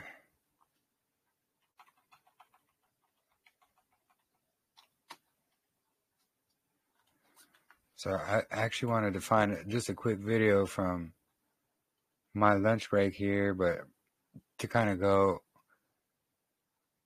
into a little bit more about these Tartarian buildings. I wanted to find kind of a shorter one. But basically what we saw before, I believe I've shared some of his videos before. Let me see. Let me try to find just a quick video.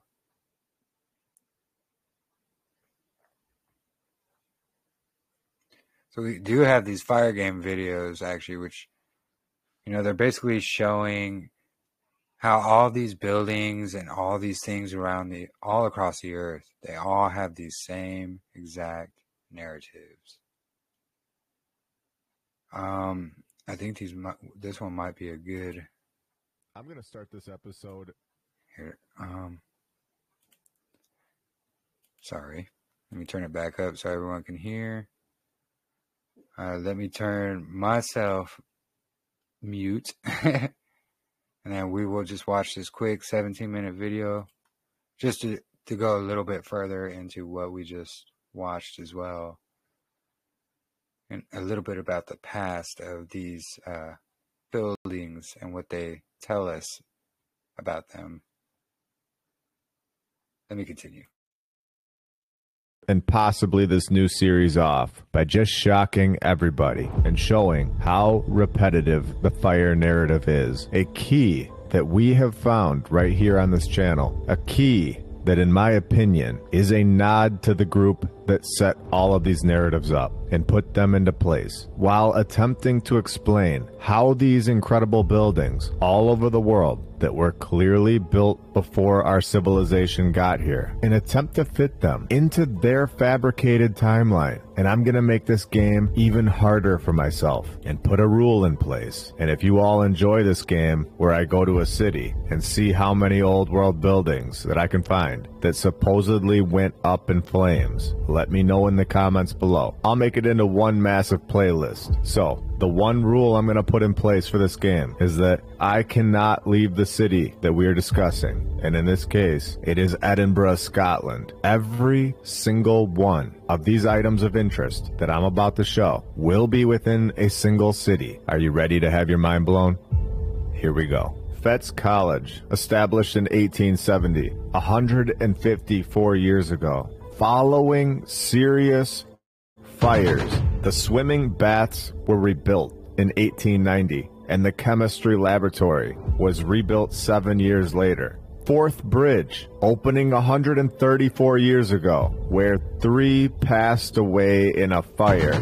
Advocates Library, opening in 1689, so we are told, 335 years ago, predating the power tool by 206 years, where Thomas Hill Jameson had to deal with a fire that damaged thousands of books in 1875, with all of these mysterious fires coincidentally coming right around the exact same time, which is very interesting in itself if you ask me. The Theatre Royal, Edinburgh, Scotland, opened in 1769, which marked the very first building on the incredible Prince's Street, which we have shown in episode 67. The whole street is straight out of the old world, and I can't wait to get back there and see it. This theater was rebuilt in 1830 by another Thomas.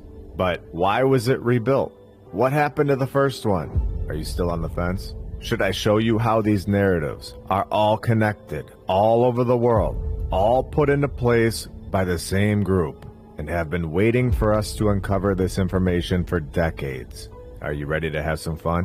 When the theater burned down in 1865 and was rebuilt 3 times in 1865, 1875, and 1884, each time retaining the patent. And I'm not done. The narrative goes on to say that it was ultimately destroyed by a fire in 1946, a fourth and final fire, and was not rebuilt when we were all here to see them attempt to put this place back together. And we're just getting started today. Welcome to episode 68 of My Lunch Break. I hope you're all having a great day. And if you're new, welcome.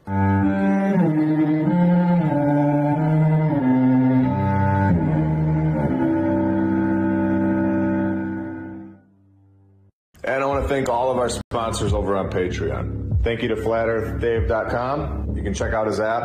I'll put the link in the description, and you can use my referral code, MLB. He also has My Lunch Break on the homeschool section of the app, which is really cool. Thank you to Rebecca Kay, Don Gaston, Christopher Arietta, The Lady Lacey Show, David and Sherry Ferguson, Edwin Johnson, Chuck Templeton, Joy Lee, PNR, Stephanie Nolan, The Burlesons, Suez KC, Dan Woodall, Dale, DJ Clicktrack, Edward and Brianna, Jacob Law, Jim Ribley and Christine Duggan, Kyle Glasscock, Tim Rack, William Richard Jeffries V, PKTFnews.org, Regna Saturna, Dendries NL, Juana Mesher, Sirius Feline, G Power, Natalie Shippenoff, TheGoldenTeacher.co, Amberson EMC, Blake, HK Sue, Isaac Wright, Melissa Edgar, Biggles, Clayton Lamar, Ultimus Maximus, Lee Anderson, Noble Task Homestead, John Adams, My Hubby is Awesome, Rick Tapkey, Ryan and Laney Benner, The Arnolds, 3D6 Scott Space, Attila Power, VKH Bonner, Jason Neufeld, Rod James, Bell's Clarions for God, Forbidden Gecko Love, Justin Grobner Grubb, Leah Strong, Peter Batani, Buck Suey, Dakota Dunn, Eric Martinez, Ivan Apoctoli, Jesse DeLeon, Jim Bro, Kit Kat, Todd K, Edwin Rice, Helmut, Charles Kruger, Daniel Zid, Glenn Gunderson, Pacific Crafted, HaggardT-shirts.com, Meta, Jason Hochberg, Marie C., Roy Schoenholtz, Wayne T., James Alt, Dan McGee, Vince Moreno, Samir Schwery, Stony Stargod, Roz Matthews, Shiba Shaba in the Darkness. You guys are all awesome and helping this channel out a lot. Grey Friars Kirk, when they found it in 1620, 404 years ago, in a time period where we have shown in episode 63 that the population worldwide was much smaller and much closer to 12 million people worldwide. Yet we are told that palaces with no power tools were going up no problem. No education programs, no shipping companies. All of this was not an issue. And the mainstream narrative thinks that we should all just overlook this and simply accept what they tell us every step of the way. Now, I understand that these numbers could be off slightly, but the overall chart that we are given by the mainstream history, this chart, it shows that the world population was basically nobody compared to what it is today. For thousands and thousands of years, telling us it was in the millions in the year 0. And then 600 million in 1700 worldwide. And finally, 1800 hits. So we can start being attracted to people. And we can finally have a kid. When this is complete nonsense in my opinion. To clear this up, I also don't think that we are told the true population total. But again, this is all in my opinion. And you are free to form your own opinions as always. So, found in 1620, after it was gutted by a fire in 1845. Another 1800s fire, yet again. Remember, every single one of these fires, all of these buildings, they are all in Edinburgh. So alarms should be going off at this point. Not every single Dunkin' Donuts goes up in flames. Yet, so many old world palaces that look like they're straight out of Disney Plus light up in flames. So of course, I'll keep going because we need to make sure that there isn't a single person still on the fence after this episode. Holyrood Palace, completed in 1678, where they just have to put this nod into the story. In November 1650, the palace was damaged extensively by a fire. Staying here in Edinburgh, of course, we now have the Inch House, completed in 1617, when another fire destroyed a grand staircase 45 years ago. And of course, no word on how that grand staircase was just lit up in flames. And we all know how often our staircases just go up in flames. No. Jenner's, a well-established department store located on Prince's Street, where the building is currently undergoing restoration, where we all know that restoration is destruction. What an incredible building. The detail on this thing is mind-blowing. When they founded the store in 1838, but its original building was destroyed by a fire in 1892. Are you kidding me? There was a building here on this site before this masterpiece. The very next year, 1893, they pick out an architect and open this building up 2 years later. No problem at all. This is incredible. And we know these fires are still going on today. We have shown this so many times. Attempts to destroy the old world and remove them from our view. Just like that staircase in the Inch House. On 23 January 2023, a fire broke out at the rear of the empty building. And nobody knows how the empty building started on fire, of course. South Leith Parish Church, a church that they found in 1483. Which is all fully documented. The paperwork is in hand. The shipping costs were paid for by wire transferring the local cat. And I know this one is not an actual fire, but it was too hard to pass up. When the church was damaged by English artillery fire.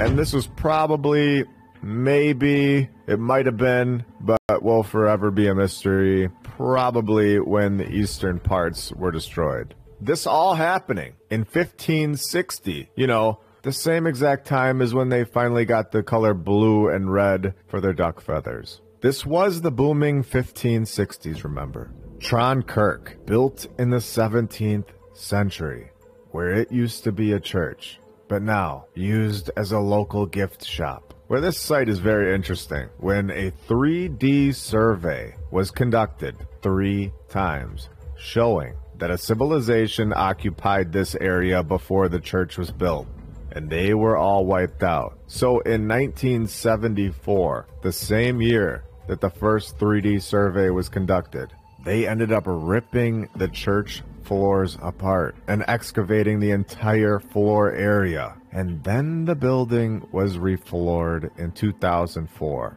The Tron was supposedly erected 377 years ago by the Royal Master Mason. And in 1785, they start the destruction, removing both side aisles. 1828, the new spire was constructed to replace the original that was destroyed in the Great Edinburgh Fire of November 1824. And we know this building is much bigger than we can see under the floor. When they go on to say archaeological excavations took place under the church, revealing foundations of more buildings. And back to this Great Edinburgh Fire that we were just told about. A fire that destroyed 400 homes, 24 tenement blocks, all completely destroyed by the Great Fire in 1824.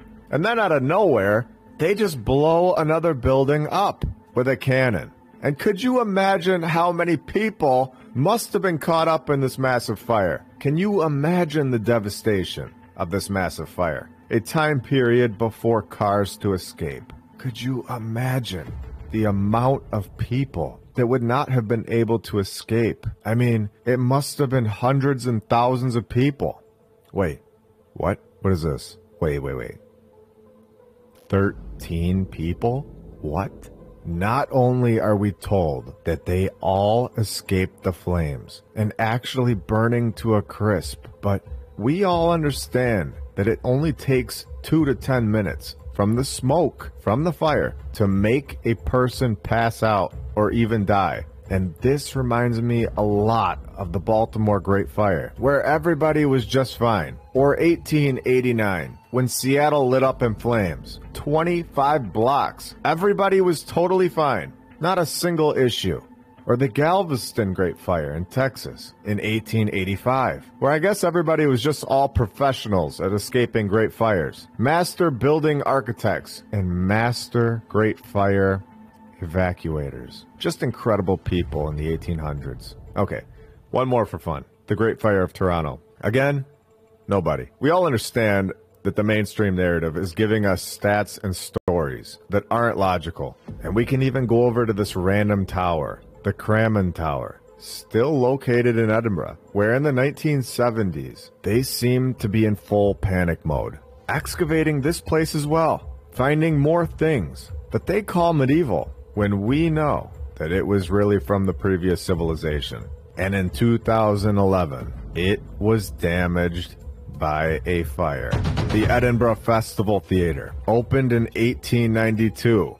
In May of 1911, a disastrous fire on stage happened, where 11 people backstage alone didn't make it. Yet nobody in these great fires had any issues, which we know this doesn't add up at all. The Iverleith House, where they tell us that construction began in 1773 and wrapped it right up 1 year later, 250 years ago. We are supposed to believe that this was normal. And of course, the city buys the house in 1877 after restoration work, following a fire.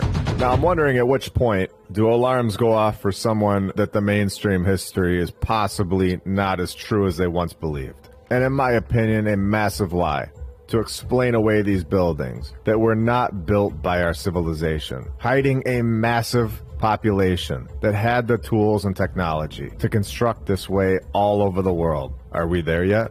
Let me know in the comments below. I'm going to keep going just to make sure we have everybody on board for the future episodes. Before we go on, I want to take a minute and thank all of our badge members, all of our Patreons, and every single subscriber. You are all awesome and really helping grow this channel to a bigger and bigger audience every single week. The Lock End House, built around 1820 until 2016 when a fire burned out the roof. St. Mary's Cathedral, Edinburgh, we are told was built in a single year from 1813 to 1814. And in 1892, a fire at the neighboring Theatre Royal that we talked about required them to make changes to this cathedral. Mayfield Salisbury Church, formerly known as the Mayfield North Church. It is located in a district of Edinburgh called Newington, built in just 4 years,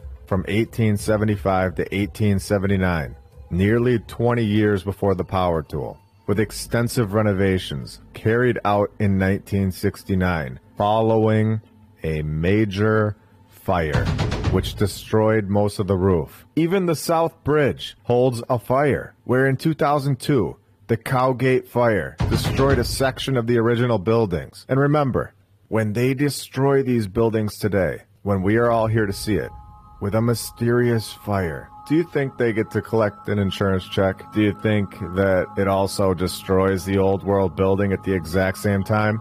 Removing it, so that they no longer have to explain it into this fabricated timeline that they've made up. St. Margaret's School, established in 1890, when 13 years later, in December of 1903, a fire broke out at the East Suffolk Road building. So we found 22 fire narratives today in Edinburgh, Scotland alone, and we will try to beat that amount in cities all over the world. If you want me to do this game again in the future, let me know in the comments below which city you'd like me to expose next. I hope you all have a new or deeper understanding of the fire narratives and can see through the lies a little more. I hope you all have a great rest of your day.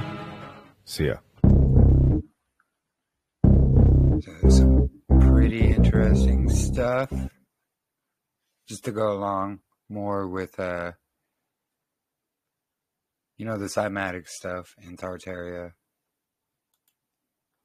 Yeah, there was a whole lot of fascinating information today.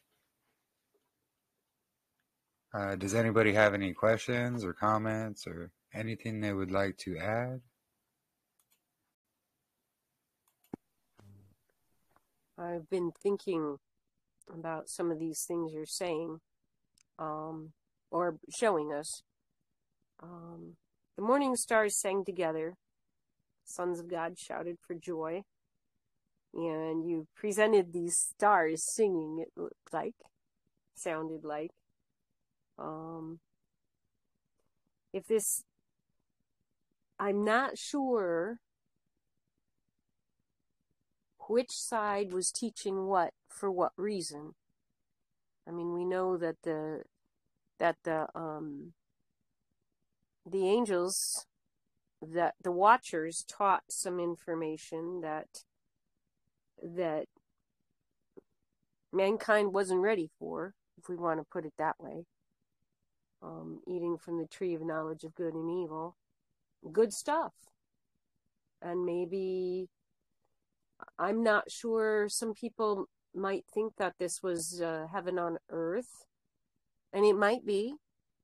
And it might be that it was a beautiful deception. So those are thoughts that are going through my mind. Yeah, it's definitely a mystery of exactly the origins of all these buildings.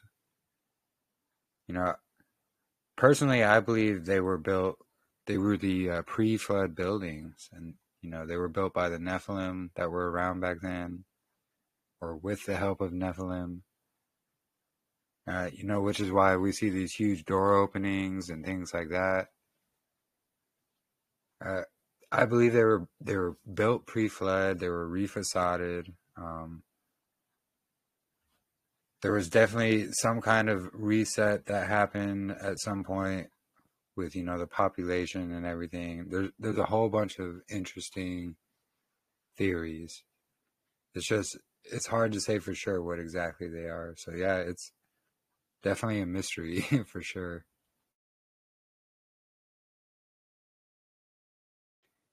Yeah, I've been looking into this for years, honestly.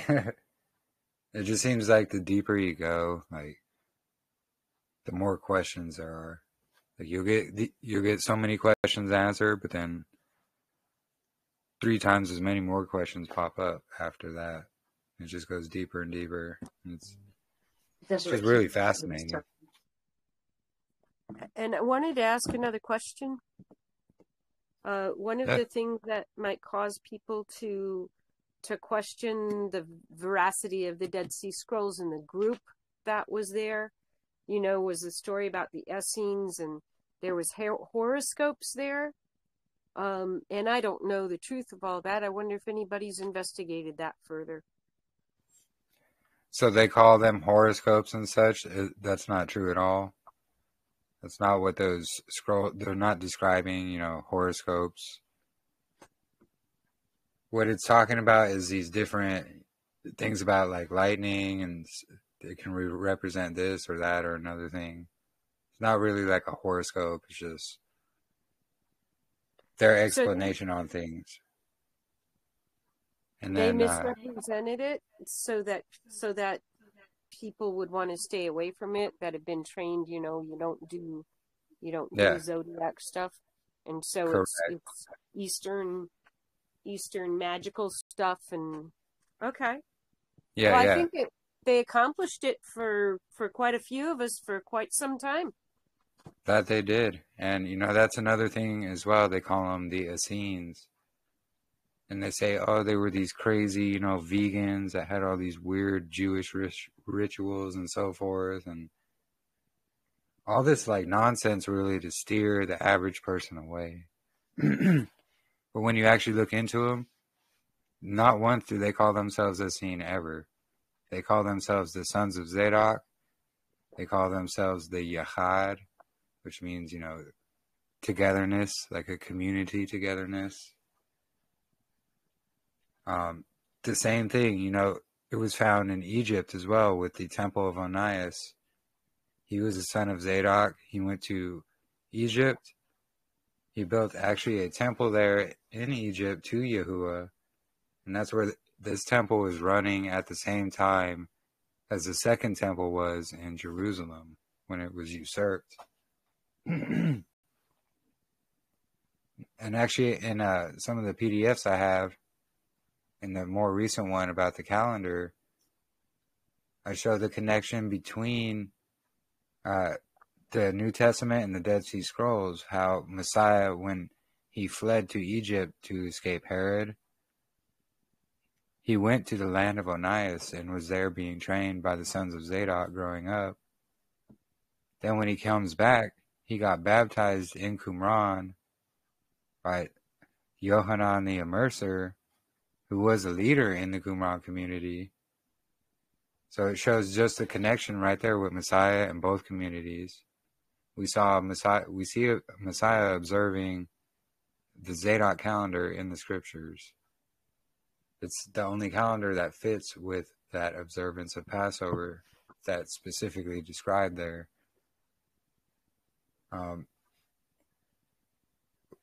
It's just so much history that goes into it, and they try to hide it all to try to discredit the Dead Sea Scrolls and what they are. They don't want people looking into it, otherwise you get people like me who make all these connections and discover all these connections and put them together, and it's like, wait, everything they're saying is just a lie about the Dead Sea Scrolls. And it's because it's the Rockefellers and so forth that have them in their possession.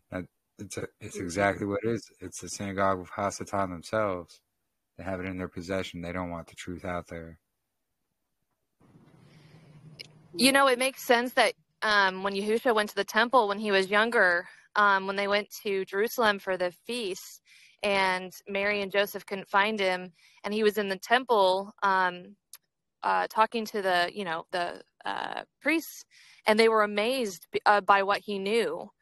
And even he at the young age was teaching them stuff because that's what he had learned from Qumran.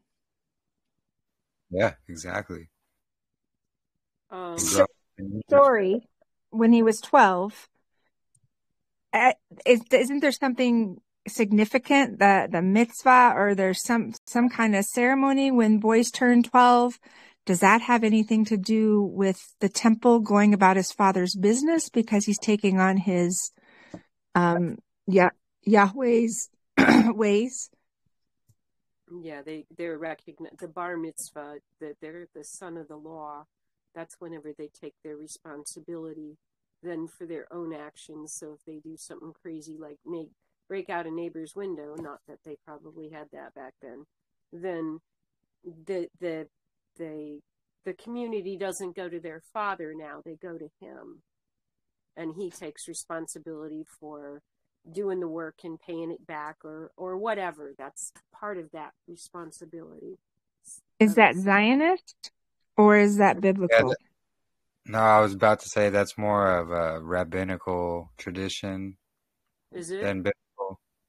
Okay. Yeah, because in scriptures it actually says if you're 20 years and older, that's when you're responsible for yourself. Which is when you're also okay to marry, according to the Dead Sea Scrolls also. Yeah. So basically 20 years and older, you're no longer, under your parents' authority, so to say, and you're taking on responsibility as an adult at that time. I guess some of us got married before we were adults. Yeah. Yeah, it happens. But yeah, actually the two PDFs I have, one says Zadok history and one's about the calendar, but both of them together, it's basically like a 2-part thing I put together.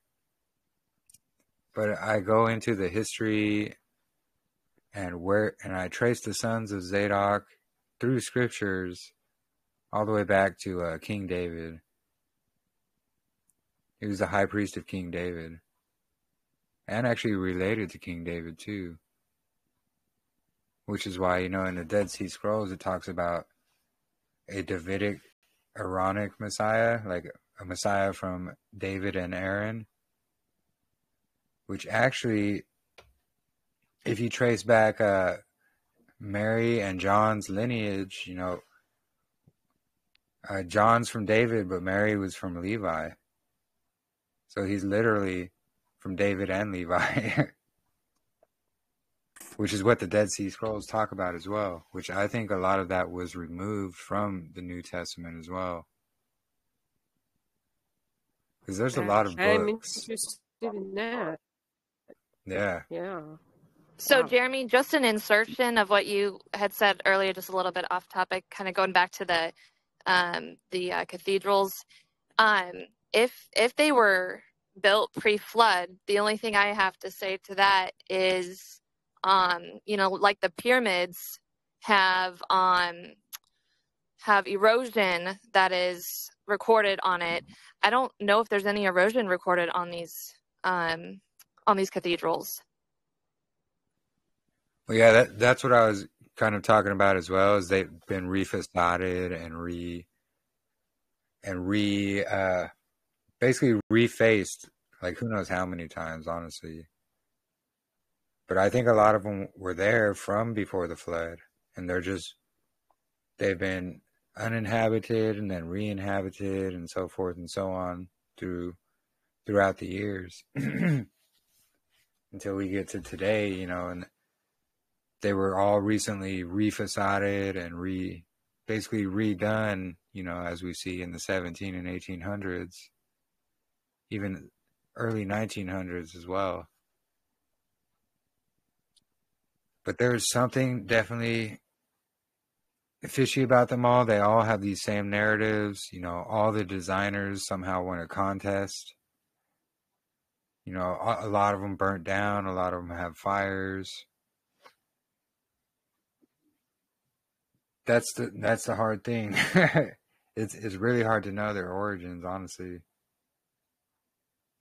But we know it wasn't built by, people pulling horses and wagons on dirt roads while they're building, these huge, elegant buildings. Right, just like the slaves didn't build the pyramids either. I really don't think those. I do think those ones are pre-flood. Yeah, I think they are as well, because we even have, I think we went over this a couple weeks ago, but, the different pyramids around the earth and how most of them are still just buried under dirt. And grass, and there's a lot of them in China. It's crazy. Yeah. So I think, the ones in Egypt, because it's just a desert there and sand, they didn't have grass to cover it. So they were like, we'll let these ones stay in the narrative. They just made up another one for them.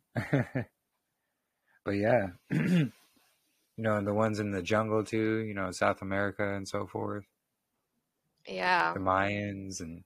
Well, and it's crazy because the ones that you see everywhere else that are covered with grass and everything, those ones actually are way bigger than the one in Egypt. Yeah. There's even some been found in, Antarctica and so forth and so on as well. There are some missing parts of the pyramids, because supposedly they had limestone on them and things like that, but they also have the missing capstone, and I think that was part of the thing that they're hiding, is that they removed that so that people wouldn't see or know about their power grid structures that they had to, give free energy to everybody, because they just don't, like you said, they wanted to put us in slavery and to, harvest whatever energy they can from us as well. Yeah, exactly. Yeah, there's a lot of predictive programming with movies that depict that they used to have gold tops. Well, I wonder if with that free energy, there was something that caused their minds to not be able to commune with our Creator as easily or as well. If it Like if now. there was like a yeah, if that was a way of providing something for free to bring them into slavery, to keep them from being able to commune with our Father, or making it that much harder to do it anyway. I definitely think there's some of that involved for sure. Yeah, everything they do is to hide Yahuwah, 100%. But the frequencies and the vibration, they are all created by him. So there's some of the Creator in this as well. And there's, for our healing and the bells, all the bells that they destroyed and took down had frequency and vibration for healing, and the organs in the churches. So there's something of Yahuwah in this, and there could be something, but what we don't know what. There's and with the angels singing and the way the frequencies, there's healing in these frequencies and the vibration. So there's something there. Oh yeah, the bells. My gosh, the bells. So again, we were really big movie buffs. So my son loved Spider-Man, and so we were watching Spider-Man one time, and in Spider-Man 2 with Tobey Maguire, he becomes like the Black Spider-Man. The symbiote Venom attached himself to him, and it turned him and made him mean and everything, which, if you've got a lot of parasites, it really does affect your personality. But in the movie, he was at a church and he was trying to get the symbiote off of him. And he started banging his head on the bell, and the vibration of the bell made the symbiote detach from him. So again, vibration and everything, they don't like that frequency, especially if it's as pure as the frequency that the bells had. Didn't they put bells on doors too? Oh, go ahead. I recently saw a little chime bell that was popular, and I started thinking about how they use the doorbells, not like what we have now where somebody comes, but as somebody walks through a door, a bell would go off because they'd have them hanging from the door. And it reminded me that, if you tuned a bell like that to a certain frequency, it would help your customers be in a better mood, right? That's a thought. Yeah. Yeah, very interesting. So if we know, and all the watchers knew, and whoever they commune with knows, if we know these good things and we take advantage of them and attribute them to our gods to support a culture that supports these other gods, that's a mixture as well. That's a, what do you call it? And so we use the good gifts to distract people from the relationship with the Father. Oh yeah, we'll really heal you. Well, pharmakia wasn't originally like we tend to think just the drug things, but that there were those that had a vested interest in selling herbs, and the I don't even know if I can say the name right, but Asclepius, he's the god that leads to death, and you go to his temple for healing, and you may or may not ever get healed, but they use things to make it look good for a while, and things aren't as simple as good and evil. That's why he wanted us to eat from the tree of life, not the tree of knowledge of good and evil, because it's both there. And so good things can be used to entrap us in something that looks really good, but on the surface, but is giving our service to another mighty one or powerful one by supporting that society. At least that's my thoughts at the moment. But there was the book Noah, right? That he was given books of herbs in healing. And so that is an extra biblical text, which to me, because I'm a nurse and I'm homeopathic, naturopathic, and I look to what Yahuah has created and given us in the land, in the earth, and I know the witches take that too. And so you have to be careful what you get and who you get it from.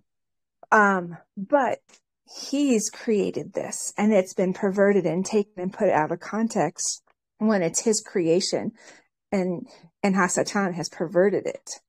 So I think we have to be discerning and knowing the spirit behind it. And there are things that I will get that I am not to take, because there's something with it. There's something behind it. So there's a way of discerning what is okay and what's not, and asking Yahuah what to take. Right. Thank you for clarifying. That was my concern as well. And just because something looks good and sounds good doesn't mean, oh yeah, that's good, let's do it.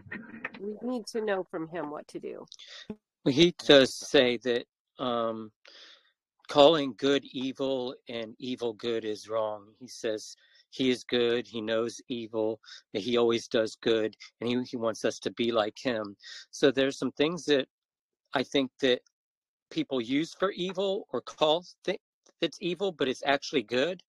And I think that what he really wants is just to give him all the credit. He says repeatedly, they will know that I am Yahuah and there is no other besides me. And so when we take something that's good and attribute to somebody else, that is straight evil, where he says, there's something that's good here, and I want you to give me the worship and the praise that I deserve. And so I think that he has created things that people have said is evil and you shouldn't do. And I think there's a very fine line between what people are actually saying is wrong to do, as long as you're attributing it to him. And I'm not saying that you should go out and do something evil and say, well, Yah told me to do it, therefore it's good, and I'm just going to give him praise for doing something that's wrong. But I think that we have to be more discerning of spirits, of what is good and what is not, and of course giving him all that credit. Amen. Yeah. Yeah. What is sorry. Oh, I was just agreeing. It was just short. Sorry. I was just gonna say, like the root cuttings versus, natural medicines could be a good example of that. Whereas, yes, like witches and stuff, they'll use the same things, but they're doing it for bad purposes. Whereas, Yahuwah made these medicines and such for us to use to be healthy and heal certain ailments. They're taking it and they're using it and putting sorcery on it, and they're, chanting spells or whatever as they're doing it. So That's I not have what it's supposed to be. But yeah, sorry. go ahead. I have a question for everybody in the group. My mom and I have been talking about tobacco lately, and so it kind of made me think of. So I used to smoke, and I would not suggest anybody do it, just because of health reasons and everything. I stopped because of health reasons, and Yah really really delivered me from that. And but tobacco, if you aren't burning it, and you use it as an herb for like maybe tea or maybe to soak your feet in it. And then it got me thinking of like witches burn sage. So maybe we're not supposed to burn the herbs, but get oil from it and then or soak it in water. But I don't think we're supposed to burn it. What is anybody else's thinking? I was just, No, I don't know what came to mind. I'm sorry. There was something in, I think, the Old Testament about not burning incense anymore. Does anybody know what I'm a reference to that? So I know frankincense is not an herb. It's a sap that comes from the tree. So I think that might be a little different. But Okay. I know that Aaron's son, was it Aaron's sons that burned strange incense to him? And I don't know what that was. They were actually drunk. It wasn't about the incense. It was about, if you see in reading that scripture there, they were under the influence of wine, and it's kind of subtle, but it wasn't really that they were bringing something that's strange as far as the incense, but that they were not in a sober frame of mind. Okay, well then maybe I'm thinking of another Bible verse or story where somebody was burning strange incense to him. Like he called it strange it's smoke. called strange fire. Yeah, strange fire. Right Yeah, there yeah. in that context, in that story. That it was strange fire. Now, whether that strange fire means that they actually had lit their censers with something else than the sacred fire because they were drunk, or it was figurative fire, that I hadn't gotten clear one way or the other. I mean, right now, thinking back on it, I'd have to look at it again. Let me see. Yeah. I just think of the herbs that were given, and I don't think you're supposed to burn it and then inhale it, because fire does something to the molecular breakdown of the plant. But if you get it out with water or oil, I think that's way different than burning it and then inhaling it. Well, mullein leaves, when you do a smoke with them, it helps heal the lungs of damage. Yeah, you can get by smoking it. Yes, you can get drops though too. Yes. I think Yeah. the And oils. you can get tea and you can get oils, but I'm not done it, but there's something with that. And I want to go back to the nicotine. We have nicotine receptors according to the knowledge that's out there, I will say, because I'm not sure about all that I've learned in the health industry. But people who smoked or did nicotine patches did not get whatever this COVID virus, whatever it was. Yeah. Wasn't there a post in one of the groups about a video about a gentleman? Dr. Artis, he explained that using using organic tobacco leaves and creating a tea to drink it, or to use that tea or whatever to do a foot soak to help heal the long-term effects of after COVID. Because it took the COVID off the receptors, and it allowed the nicotine to bind with receptors, and so the COVID let go. Yes. Wow. Yeah, that's why I'm trying to find. I can't find it anywhere here in town, and I got a hold of a company. I already forgot the name of it, but I texted them and said, "Hey, I'm interested in buying some in bulk, but it's not for ceremonial purposes."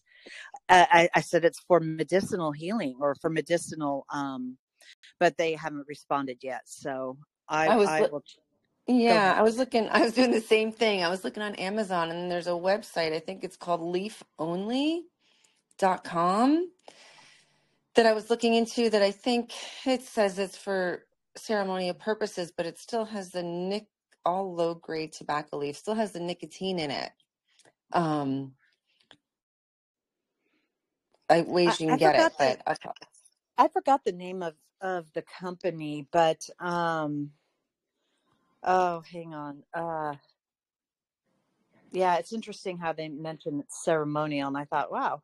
Well, in a way, it's kind of not a ceremony, but anything that has to do medicinal in your body. I mean, to promote healing, and I mean, I don't think you'd call that ceremonial, but it's still very important, just as important, I think, as a ceremonial. I was just searching, and I don't know why I'm reading Isaiah 1:13, which says, "Bring no more vain offerings. Incense is an abomination to me," indicating. Oh wait, this is just. AI, sorry, I got to get to a biblical source, but something with Isaiah 113, which says, bring no more vain offerings. Incense is an abomination to me. Let me see if I got to open it somewhere. Isaiah. I think the message has to do with them not keeping his feast and doing things his way. Yeah, sometimes he rebukes them and he uses the language that he doesn't like what they're doing, and people take that as he doesn't want that be done anymore. And what he's really saying is, I don't want you to do it wrong before me. He says, bring right sacrifices before me and it will please me.